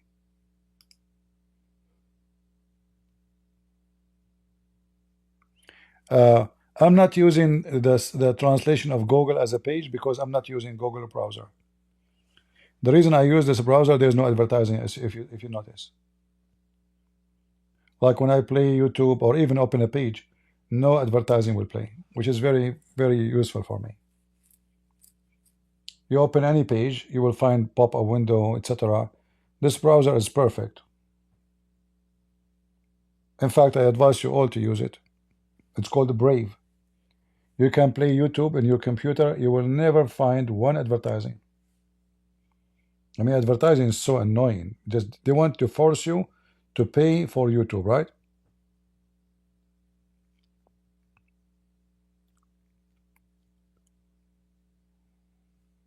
All right. This is why you notice before we used to play YouTube we have to stop it their advertising.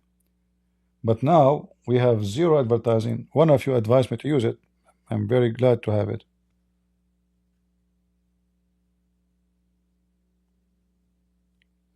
My friend, just search for Arab for Christ. Arab for Christ.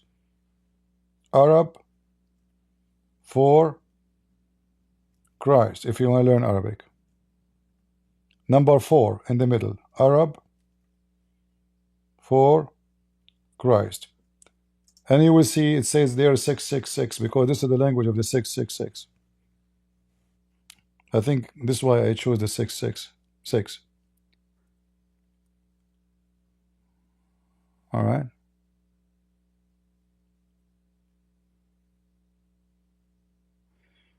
When I am a millionaire, I will send Christian Prince a 10K check. Thank you, my friend. Send nothing. I'm not waiting for you to send me anything. The Lord is my provider.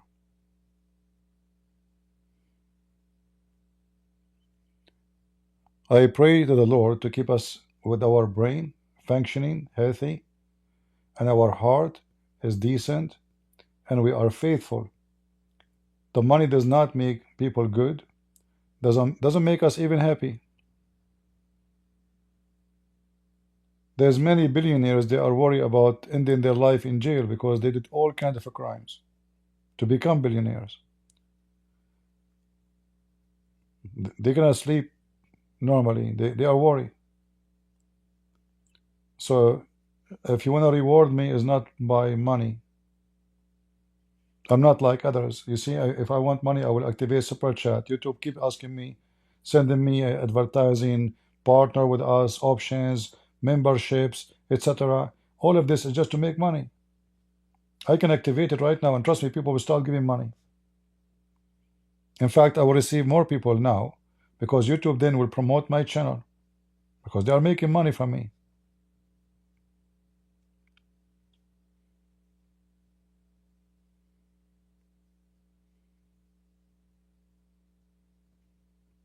All right.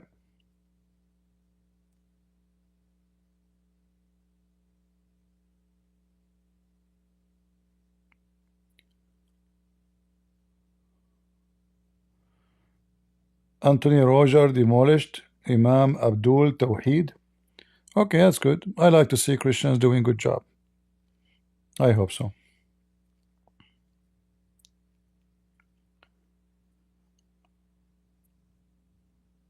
You deserve it though. Well, my friend, if somebody want to support, we have Patreon. But we don't talk about it. We don't beg for money, and we don't ask people to. You see, because you need to remember, in here, there's people who they are poor. And there's people who have money. If you, like, when somebody make a super chat, and then I answer him, the poor will say to himself, oh, look, I don't have money. He will not give me attention unless I give him money. Right? So when somebody make a super chat, they put his text in the screen, and oh, I have 60 super chat. He's excited. You know, it's a big, great income. I mean, those guys, all of them, they end the year, I assure you, no, not less than $250,000 just from YouTube alone. They are millionaires. But what will happen, that because you gave a donation, your question is answered, is highlighted with color, and then the poor one, he will say, oh, this guy, he will not answer me unless I give. So even the poor guy, maybe he will give now $5 just to get his question noticed. I don't do that. You donate, you don't donate, I will answer your question. If I have super chat or don't have, it's the same. We have on Rumble, we have many people from time to time, they give donation. I never said to them thank you. You can ask them. I see their names there, they make donations. I don't say thank you. They are not doing it because they are waiting for me to say thank you. They are not doing it because they are seeking attention and seeking, I give donation. No, they are good people. But it's a shame that if you make a donation, then your question will be highlighted, and you will become the attention of the one who he claimed doing, like he is a warrior for God.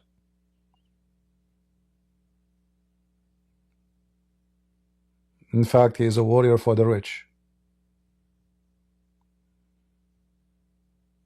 Right?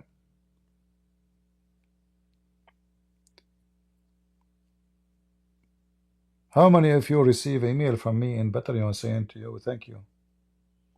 I only email people if they email me. I don't send private emails to people saying thank you for your donation. not because they don't deserve it, but I know if they are Christians, and they are supporting me from their good heart, not because they are waiting for me to say thank you.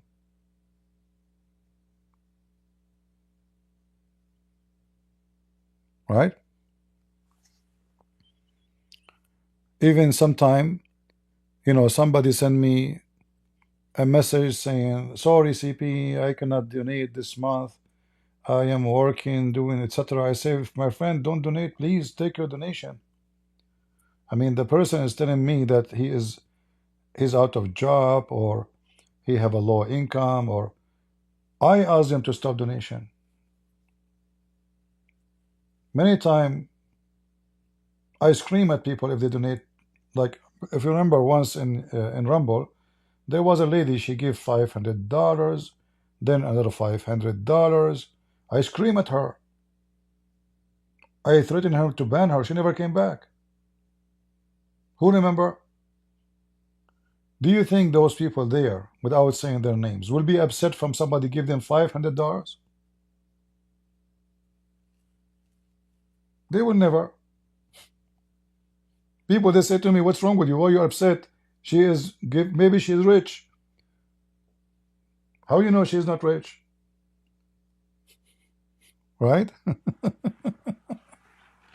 People send me message says, if you promote my channel, I will pay you. I refuse. And then the same guy said to me, and I posted the email, you remember? He said to me, don't worry about it. I asked David Wood and Apostate Prophet, they will do it. This guy keep sending me message, please promote. Even he is an ex-Muslim, by the way. I said, my friend, I will promote your channel, no problem, but not why you keep talking about money. Why you keep saying, if you do it, I will give you, I think he said 500 pound, which means English pound.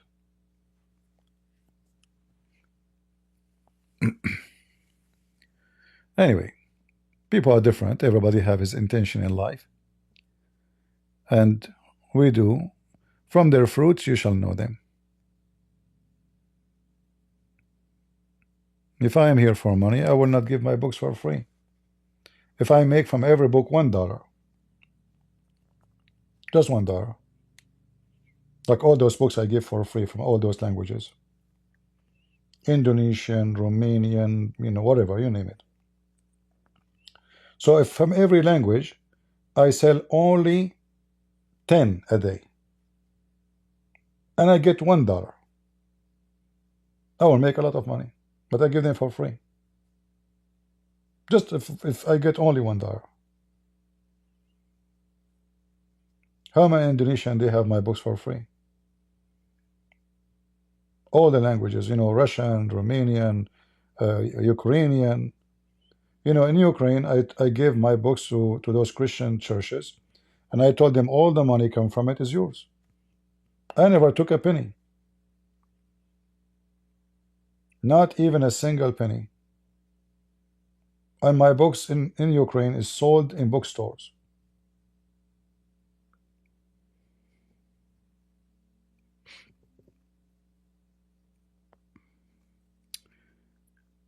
All right, my friend Ingrid Saleh. I apologize if I'm saying your name wrong.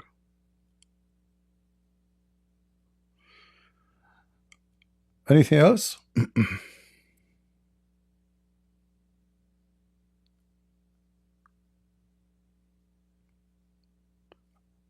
Are you the one who asked me to promote your channel? Momo? The one who sent me that email?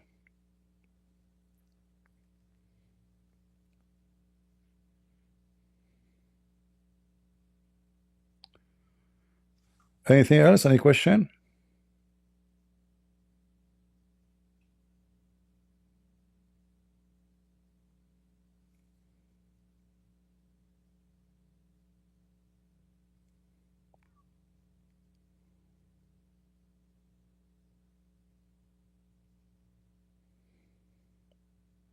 In that link, by the way, this website is not my website. It's made by the good ones of you. There is a list of my books for free. You can check them out. Let me open it actually and see what is there.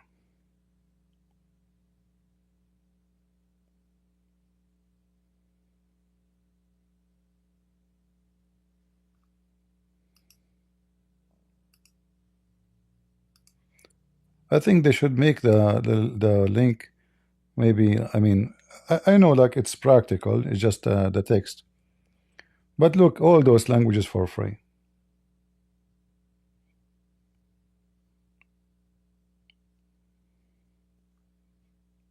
And trust me, I'm not a billionaire.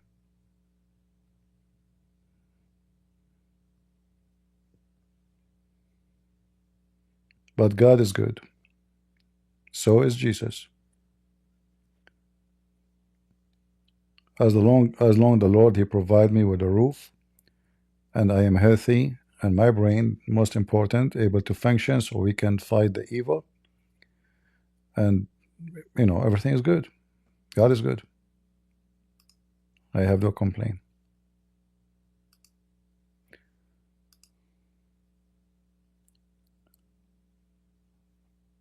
And yeah, my throat is hurting. But after 6 hours or 7 hours talking, this lady, she contacted me. She said her dad is upset from her because he keep coming home and he find her listening to me. He shout at her. He said, don't listen to him. He's a liar. So I told her, if you want, I can talk to him. She said, he will not talk to you in public. I said, okay, we'll go in private. So I spent 2 hours after I left. So if you think about how many hours I'm talking today, I don't know, 10 hours at least.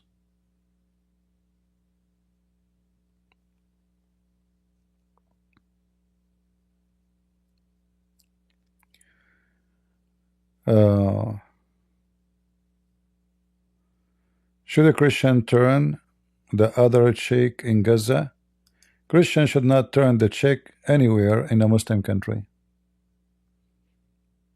because Muslims, they understand that differently. They understand it wrong. They will take advantage of you.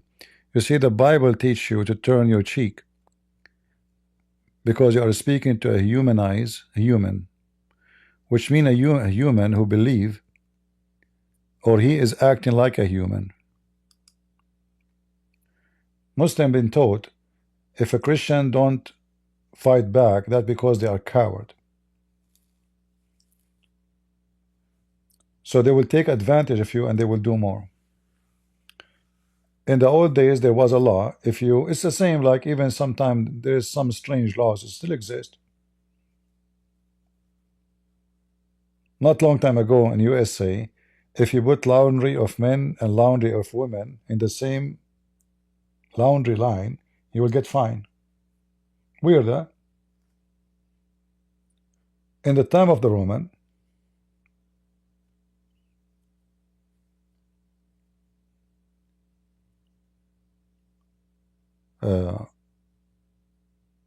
if you hit a certain cheek, you go to jail. Let us say if you use a certain hand, you go to jail. So what Jesus is saying, use the law. You are not living in a jungle. There is a police, there is a court, there is a judge, there is a ruler. Don't fight evil by evil. That will make you both evil. But nowhere in the Bible it says that somebody can rape your wife, take your land, burn your home, and you don't fight him. In fact, the Bible says the opposite. Fight and I will be with you.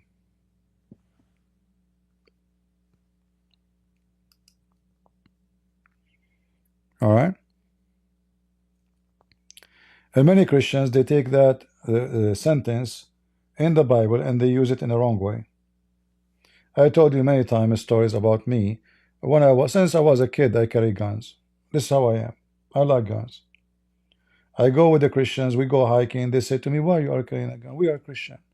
Why you have a gun with you? All of them, not a single one of them, he agree with me and he support what I'm doing.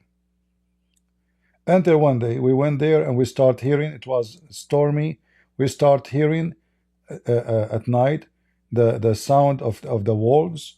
We start even seeing their eyes shiny. They are getting so close from us.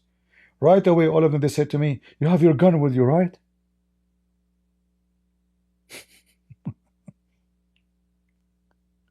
Suddenly my gun is wanted.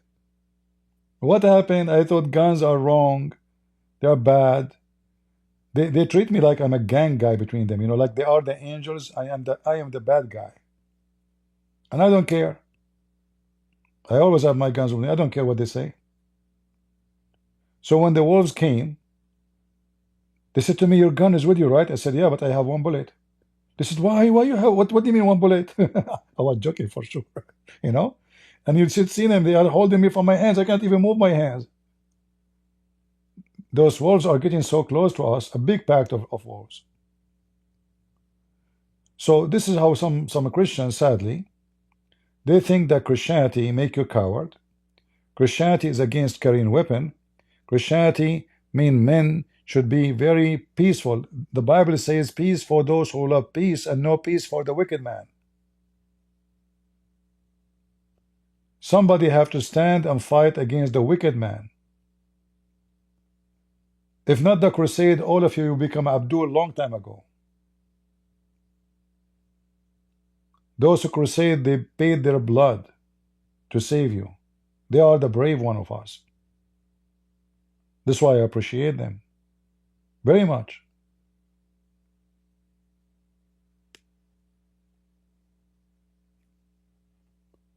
The Old Testament God is the same as the New Testament God. He is with the believers in the time of needs, in the time of war.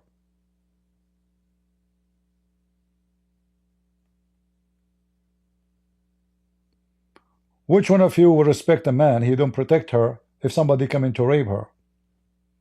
Those hypocrites who says to you, "Oh, the Bible says don't fight evil by evil." Evil by evil, that means you go and rape the wife of somebody, rape your wife. But it's not evil to punish him. The punishment of killer is killing. This is biblical.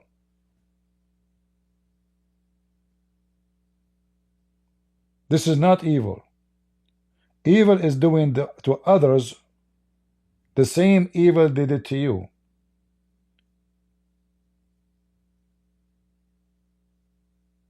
But do it in the wrong way.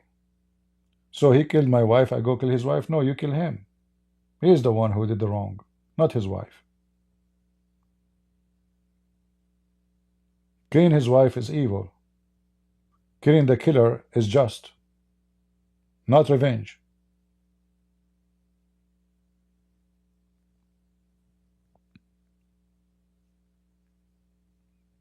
All right?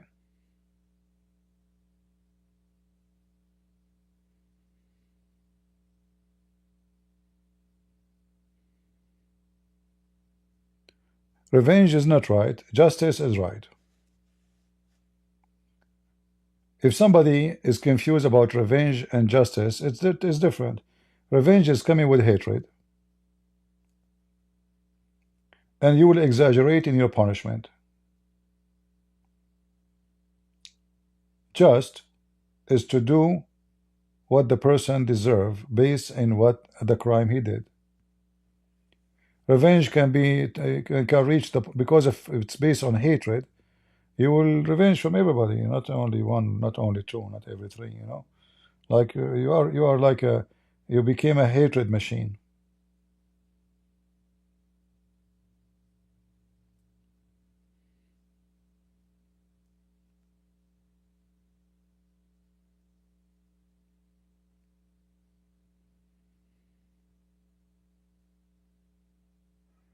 If a person, if a Christian man, he see a woman being raped, and he decide to keep going, and he act as if he saw nothing, this coward is no Christian, and he is a partner in the crime. Because he can stop it, he can do something. At least call the police. At least. A coward person is not respected, neither by his family, neither by God, neither by me.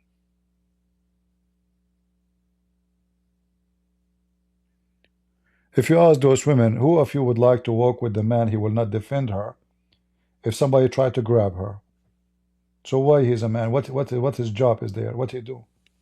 He's a man in the bed only?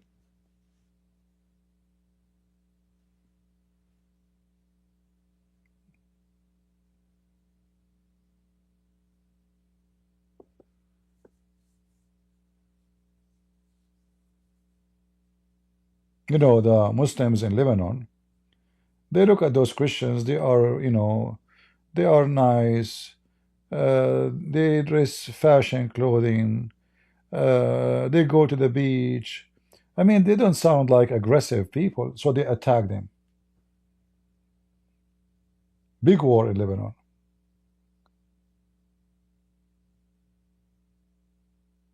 The Christian Lebanese, they made the terrorists shish kebab. Literally shish kebab. Even though the terrorists, they were coming from around the world. And the Christian in Lebanon, they got no support from nobody. No fighters. The Muslim, they get fighters from Bosnia, from Chechnya, from Turkey, Afghanistan, Pakistan, you name it. Iran. Iran armed Hezbollah with massive weapon. Still, they could not even pass one line inside the Christian territory. Because there's real men who are willing to die to defend their families and their churches.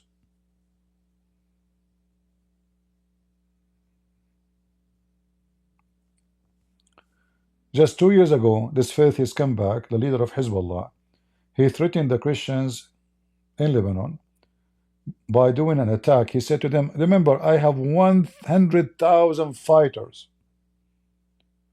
Remember, we have very heavy arms and weapon.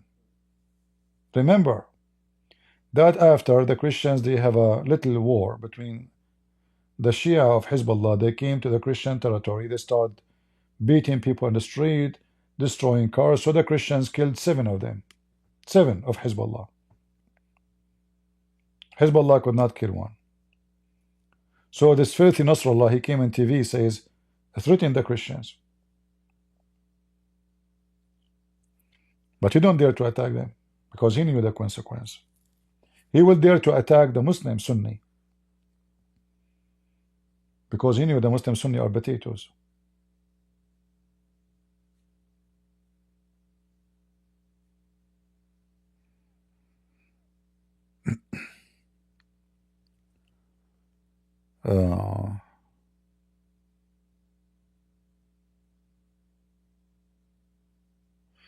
What do you say about this father who tried to rescue their children from a grooming gangs in UK and get instead arrested by police? I don't know about the story, but you see, I think there is a bigger problem than Muslims in the UK. The problem is that those people in UK, they got so angry and they beat each other for a football game. But Muslims do what they do with their kids, they don't get angry. It's a fact. If you watch any game of football, you will see how those rich people beating each other. It's like a war zone. The same people, you tell them your daughter been kidnapped, nothing happened. So the society is lost. If you go right now and search nightlife in London, nightlife in Manchester, night, what you see? You will see naked girls in the street. So the Muslims are grooming what? Grooming who? Lousy community, lost community. If you have a society, have a family, if you have a society, have real parents, those children will not be groomed. Don't blame a pervert for being a pervert. Blame for yourself for allowing your children to be a prey for the pervert.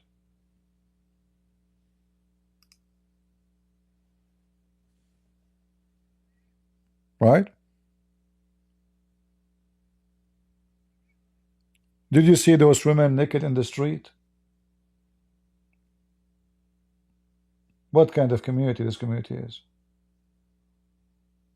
Drinking, just they are busy with beer, drinking, nightclub, nightlife.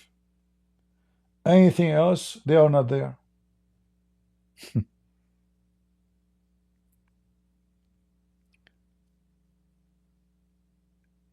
In order to save yourself, you start with your family, your society.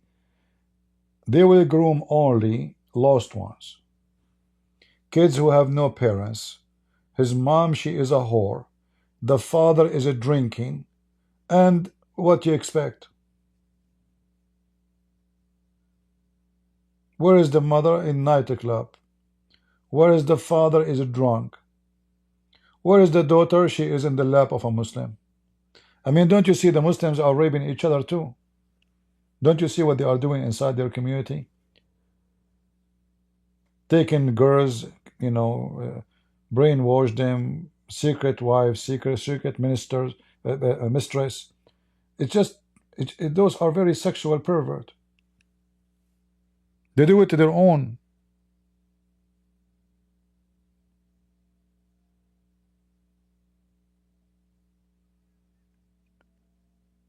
Everything wrong in the society starts inside the family. So if you have a parents who they are educated, smart, and they educate their children will not fall into drugs, will not fall into parties and sex parties. They will not be drunk and a drugs addict. Family is where everything starts.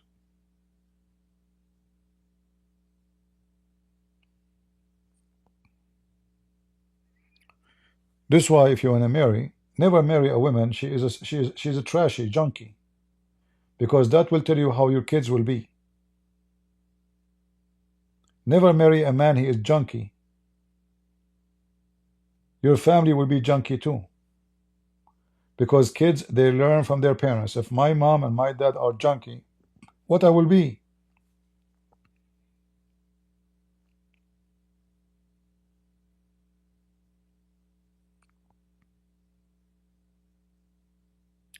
I don't know what the grooming is happening to who, but I believe the society in England have a big problem. This is why they are allowing the Muslim to flourish and to grow and even to control the government. There's a big problem in England. There's no question about it. To make it simple for you, a disease will flourish if your immune system is weak. Only. So if you have a disease in your society, it doesn't matter what the name of the disease, Islam, not Islam, doesn't matter. This disease can be very effective only if your immune is weak. And this is telling you how weak the immune in the body of this country.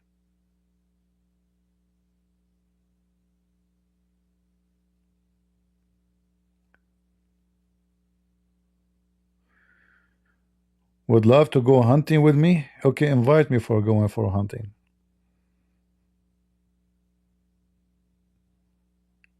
But don't hunt me. I'm afraid to go with women for a hunt. Once I went to, target practice. I don't know, I think I shot like 10 bullets. I found 16 bullets in my paper. It's a miracle, brother. You shoot 10 bullets, you get 16 in the paper. Amazing. I mean, I'm so good at shooting. Those two women next to me, they were shooting, but the bullet, they are coming to my paper.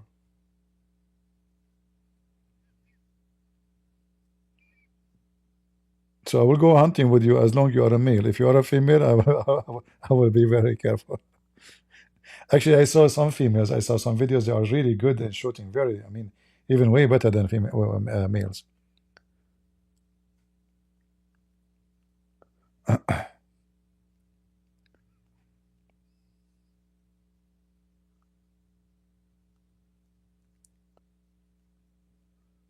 All right. What I hunt?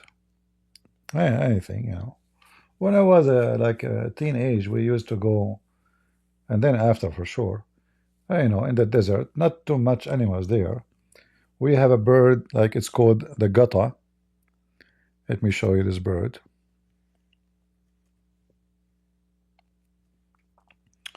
Those birds usually they come like by thousands. So you drive your Range Rover or Land Rover, whatever you have. When you see them, you drive in a very fast speed, and then you shoot in the air. You do not need to aim because they are by thousands. Many of them, they will even fail in the ground just because of the sound of the shooting, which means you can capture them and they are still alive, and they are very tasty.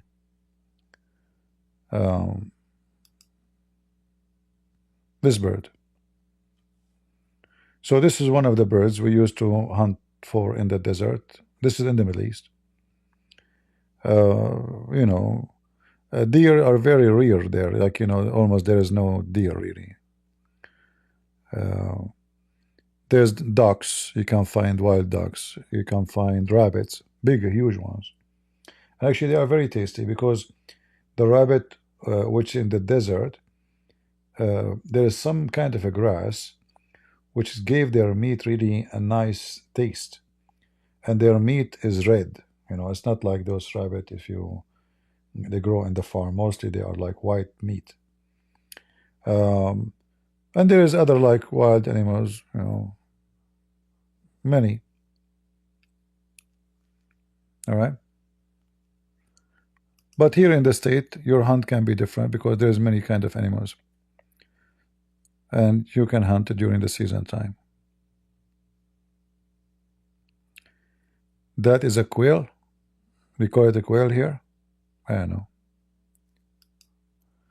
Actually, here they have some information. No, here it says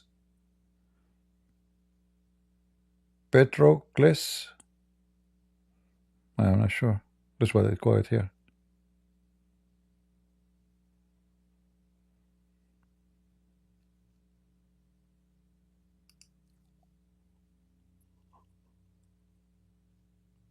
And there is other bird. It's called Hajal.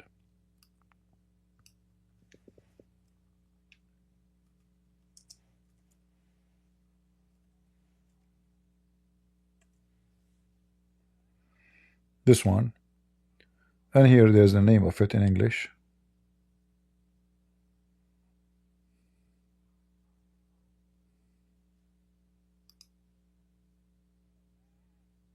It looked funny actually. It looked very nice. And it walked in a very strange way.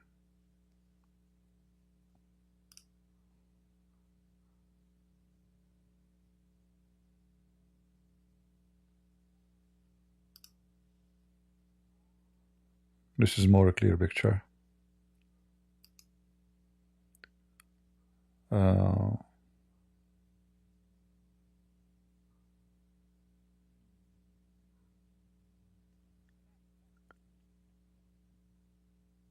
No, Algata as a bird, they fly, and they gather by thousands together. Like, I remember like when we are driving, you go so fast, and then the birds will start going up, avoiding your car, but they are very close because you surprise them. The other way we hunt is at night, especially for like rabbits. You know, if the eyes of the animal are red, that means it's an animal who eat grass. If the animal eyes is sharp, like fire, I mean like blue, you know, those are like wolf, tiger, you know, an animal which eat meat, a beast.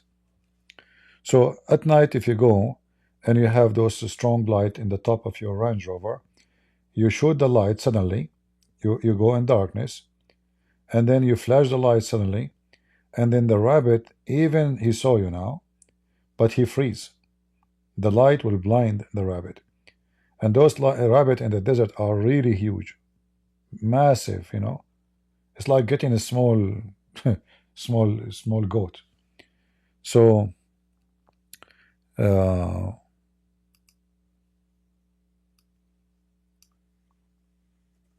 you guys, you make me change the topic, huh?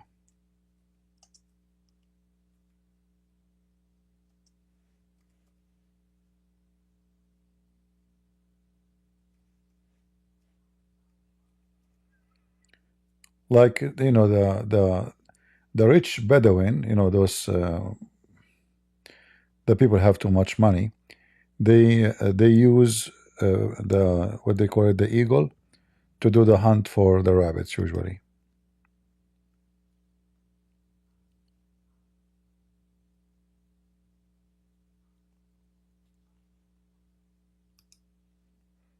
But those birds are like, each one of them, you know, you are talking about $200,000, $300,000. This is for rich who don't know what to do with the money.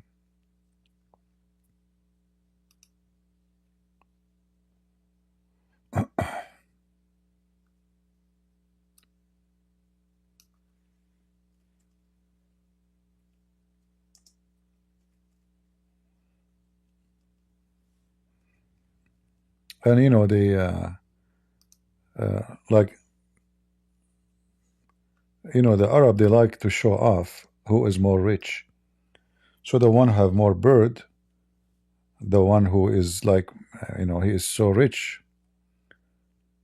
So they go to the desert and they take those birds, trained birds. Each one of those is like at least $200,000. Some they are 600,000. Some they reach even $1 million. Imagine you know, they go to Pakistan, they go to India, they go just to get those birds, which should be illegal to use actually. Here you see the bird, he captured the prey and he bring it to the Bedouin man.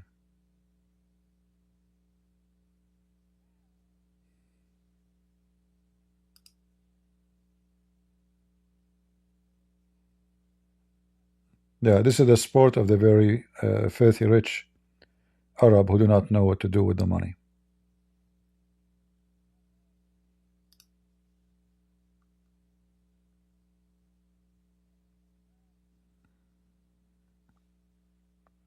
All right.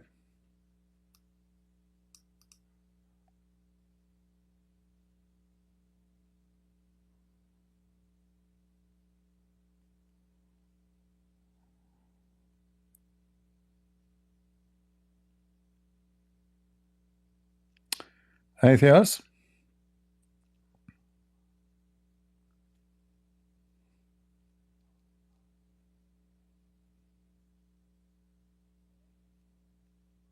All right, I guess we are done for today. We don't have too many people, but it's okay. You know, I think it's, you know, the middle of the week. That's why nobody, people are, they went to work, they are tired, they need a break.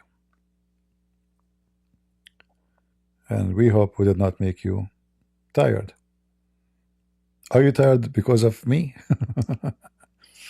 Let us go fishing where, Dennis? Which country you are?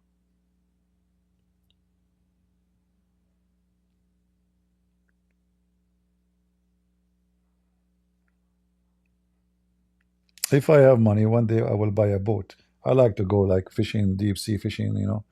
But you know, those sports, sadly, you have to be really rich to afford it. Like you have to have a big truck, boat. Like you cannot get the boat without big truck. And if you go, like if you want to fish in a river like fishing a river usually, it's not really too much interesting. I mean, the sea is really challenging. I like things which is challenging.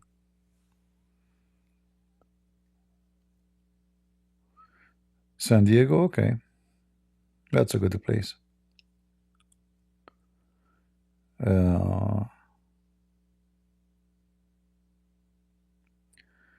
CP, did you say this morning that you don't think you are going back tonight?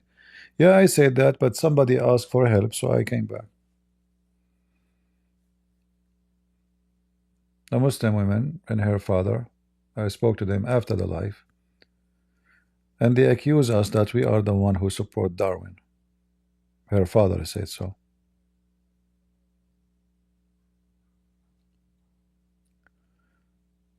Faith, she said, my Muslim husband just get baptized. All right, Faith, I'm happy for you.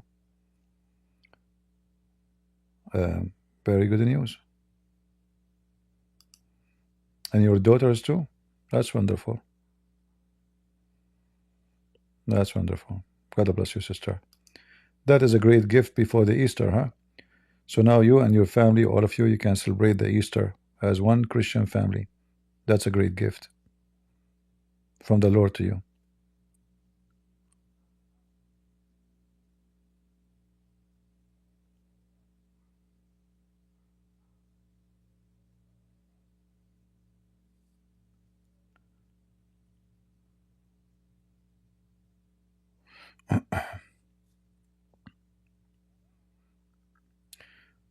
You know, we try our best to share education, and at the same time to share what I believe is the right thing to do. And always you have to be careful. Don't take what people say to you, including me, for granted. Think about what people say to you. Don't let people think for you. So like many things today I mentioned to you about how we live, how we should live, how we should defend ourselves.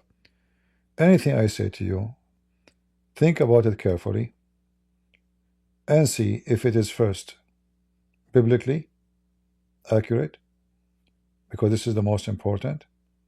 You know, we obey the Lord first, not Christian Prince. We don't obey the man. So the most important when somebody he speak to us is not to make us out of the Lord and his wisdom. So if what he say fit with the Bible, and if what he say makes sense to you and can present a solution, then you can take it seriously. If not, you throw it in your back. Don't let people in YouTube, TikTok think for you. That will make you a foolish person. God gave you a brain. Use it. All right?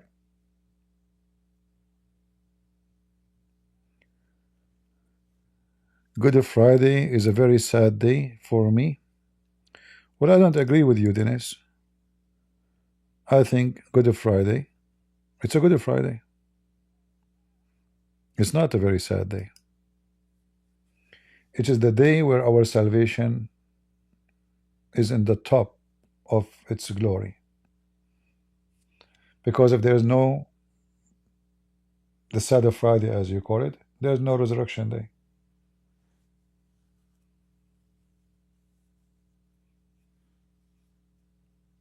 No one can destroy your Lord. That is not important. He overcome death by death. He proved it to us. If I make a speech to you, says, if you believe in me and you die, you will live. And then me, myself, I die, I never come back. So the crucifixion of Jesus, the death of Christ, was life. For he came back to life, and he proved to us that he can keep his promise to bring us to life too. So I don't find it a sad day. I find it a very great day. You see, the Lord, the Messiah, he knew what will happen. He knew what they will do. Nobody can force him. He can escape it.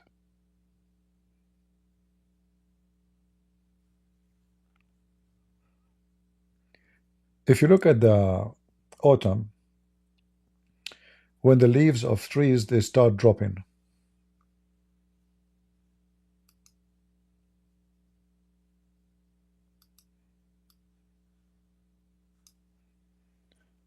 You might think that everything is dying.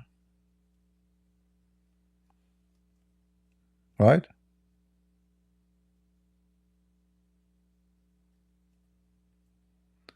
But in fact, it is the opposite. It is just a form of life.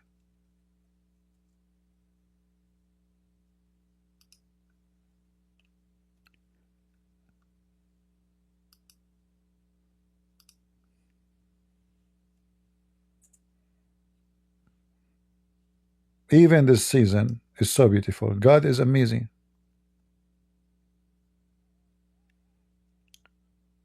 But when you think about it, oh, the leaves are coming down, the tree become naked. This is sad. It's a cloudy. It's like something bad is going to happen. In fact, something great is going to happen, a resurrection.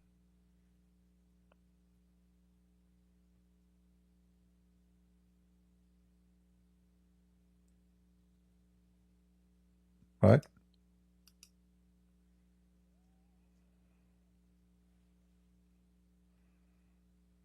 Our Lord, who created this universe, is a great artist of a beauty.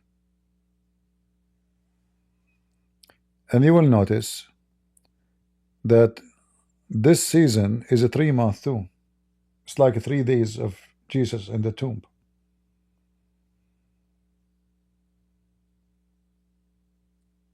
September, October, November. 3.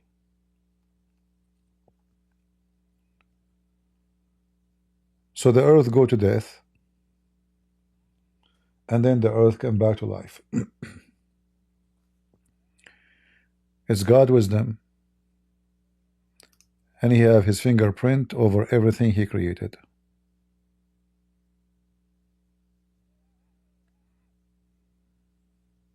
Right? Actually, I find that even death, I don't want to live forever in this earth. I find that this is very bad news for me to live really long. Death is a gift. You get old, you are no healthy no more. You can't even go to the bathroom. You can't talk. Your body is in pain and drugs. Well, death is good. It's a gift, especially for a believer, because you don't fear it. You are not going to misery. You are going to a new start. So the wisdom of the Lord always in everything around us. For a believer, death is life. For this believer, death is death.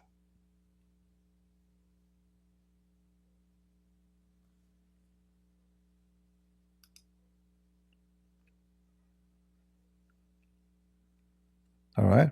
I hope I'm not giving you a headache with my explanation. CP, you missed Palm Sunday and you are proud. Who said I missed Palm Sunday? How I missed it? Secondly, what do you mean I missed Palm Sunday? Is it like in certain location? Do you want to take me to Jerusalem? CP, you missed Palm Sunday and you are proud? Get out of here, hypocrite, coward, Muslim boy.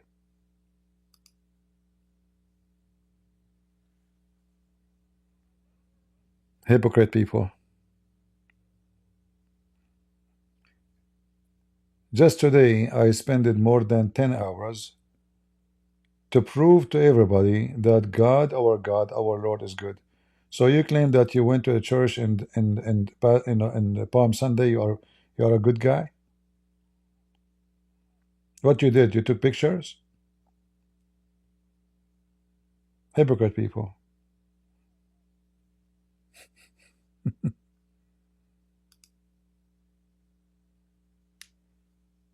Go take pictures with the bishop. You just serve the Lord by doing that. Have you ever gone to Holy Land? No. You know, if I go, I don't think even they will let me get in, because, you know, they will find out from your passport that you are an Arab. I don't think it's going to be a pleasant experience for me to cross the borders in Israel. And I will not be surprised if they even refuse to let me get in. I mean, I went to Canada. They took my car apart. Canada, not Jerusalem. They took the windows. They took the doors off. They took the trunk. They took the spare. They emptied it from air. They put the car in the scanner. They brought the dogs. I'm just going to Canada just because I am a Middle Eastern. So imagine if this is what they do to me in Canada, what they will do to me if I go to Israel. Oh, Habibi. Hey, Habibi, why you are coming here, Habibi? Here we go. You know, I told you many times. There's two things, I don't mess with: women and IDF. Just give me a break.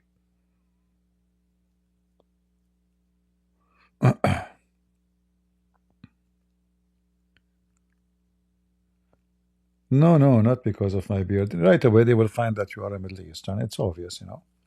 And then they asked me for my phone. They said, do you mind if we look at your phone? I said, sure. They click at my phone, at the browser right away. They click. I was reading Sahih Bukhari. Somebody asked me when I was driving, you know, send me a text message saying, can you give me the reference for whatever? So I open it. I just send him the link, you know. And then in the border, and then I put my phone on the side. One on the border says, can we check your phone? I said, sure. You know, I open my phone for them. Right away, they click at the browser. It says Sahih Bukhari. I was victorious by terror. I mean, look how lucky I am. The hadith, which I was Prophet Muhammad, he says, I was victorious by terror from a distance of 1 month journey. They look at each other. I said, okay, sir, can you sit there? You know? And then I went, and then I start taking my car apart, the doors, the tires. I mean, they took it apart, the whole car. And then they asked me to empty my pockets. You know, what a movie. And I will not say to them, I'm a Christian prince. Come on, I'm the last one you can think, because you never know. They might say to you, you are not welcome because you are attacking Islam. Those stupid Canadians, you never know. The Canadian border, their government, they support the terrorists. Yeah,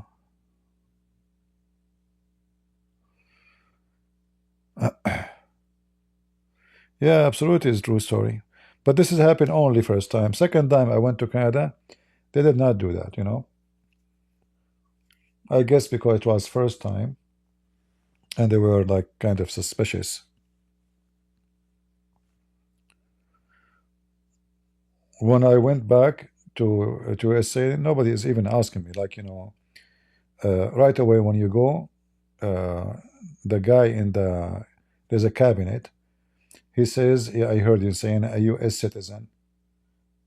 And then he said, just he moved his hand, keep going, you know.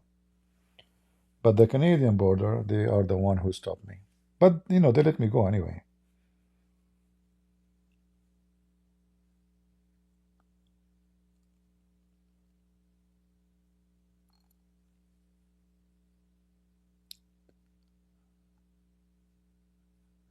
Yeah, if I say I'm Palestinian, they will give me free apartment, free food, and 3 months salary. This is the new stupid, you know, offer from Trudeau, the idiot.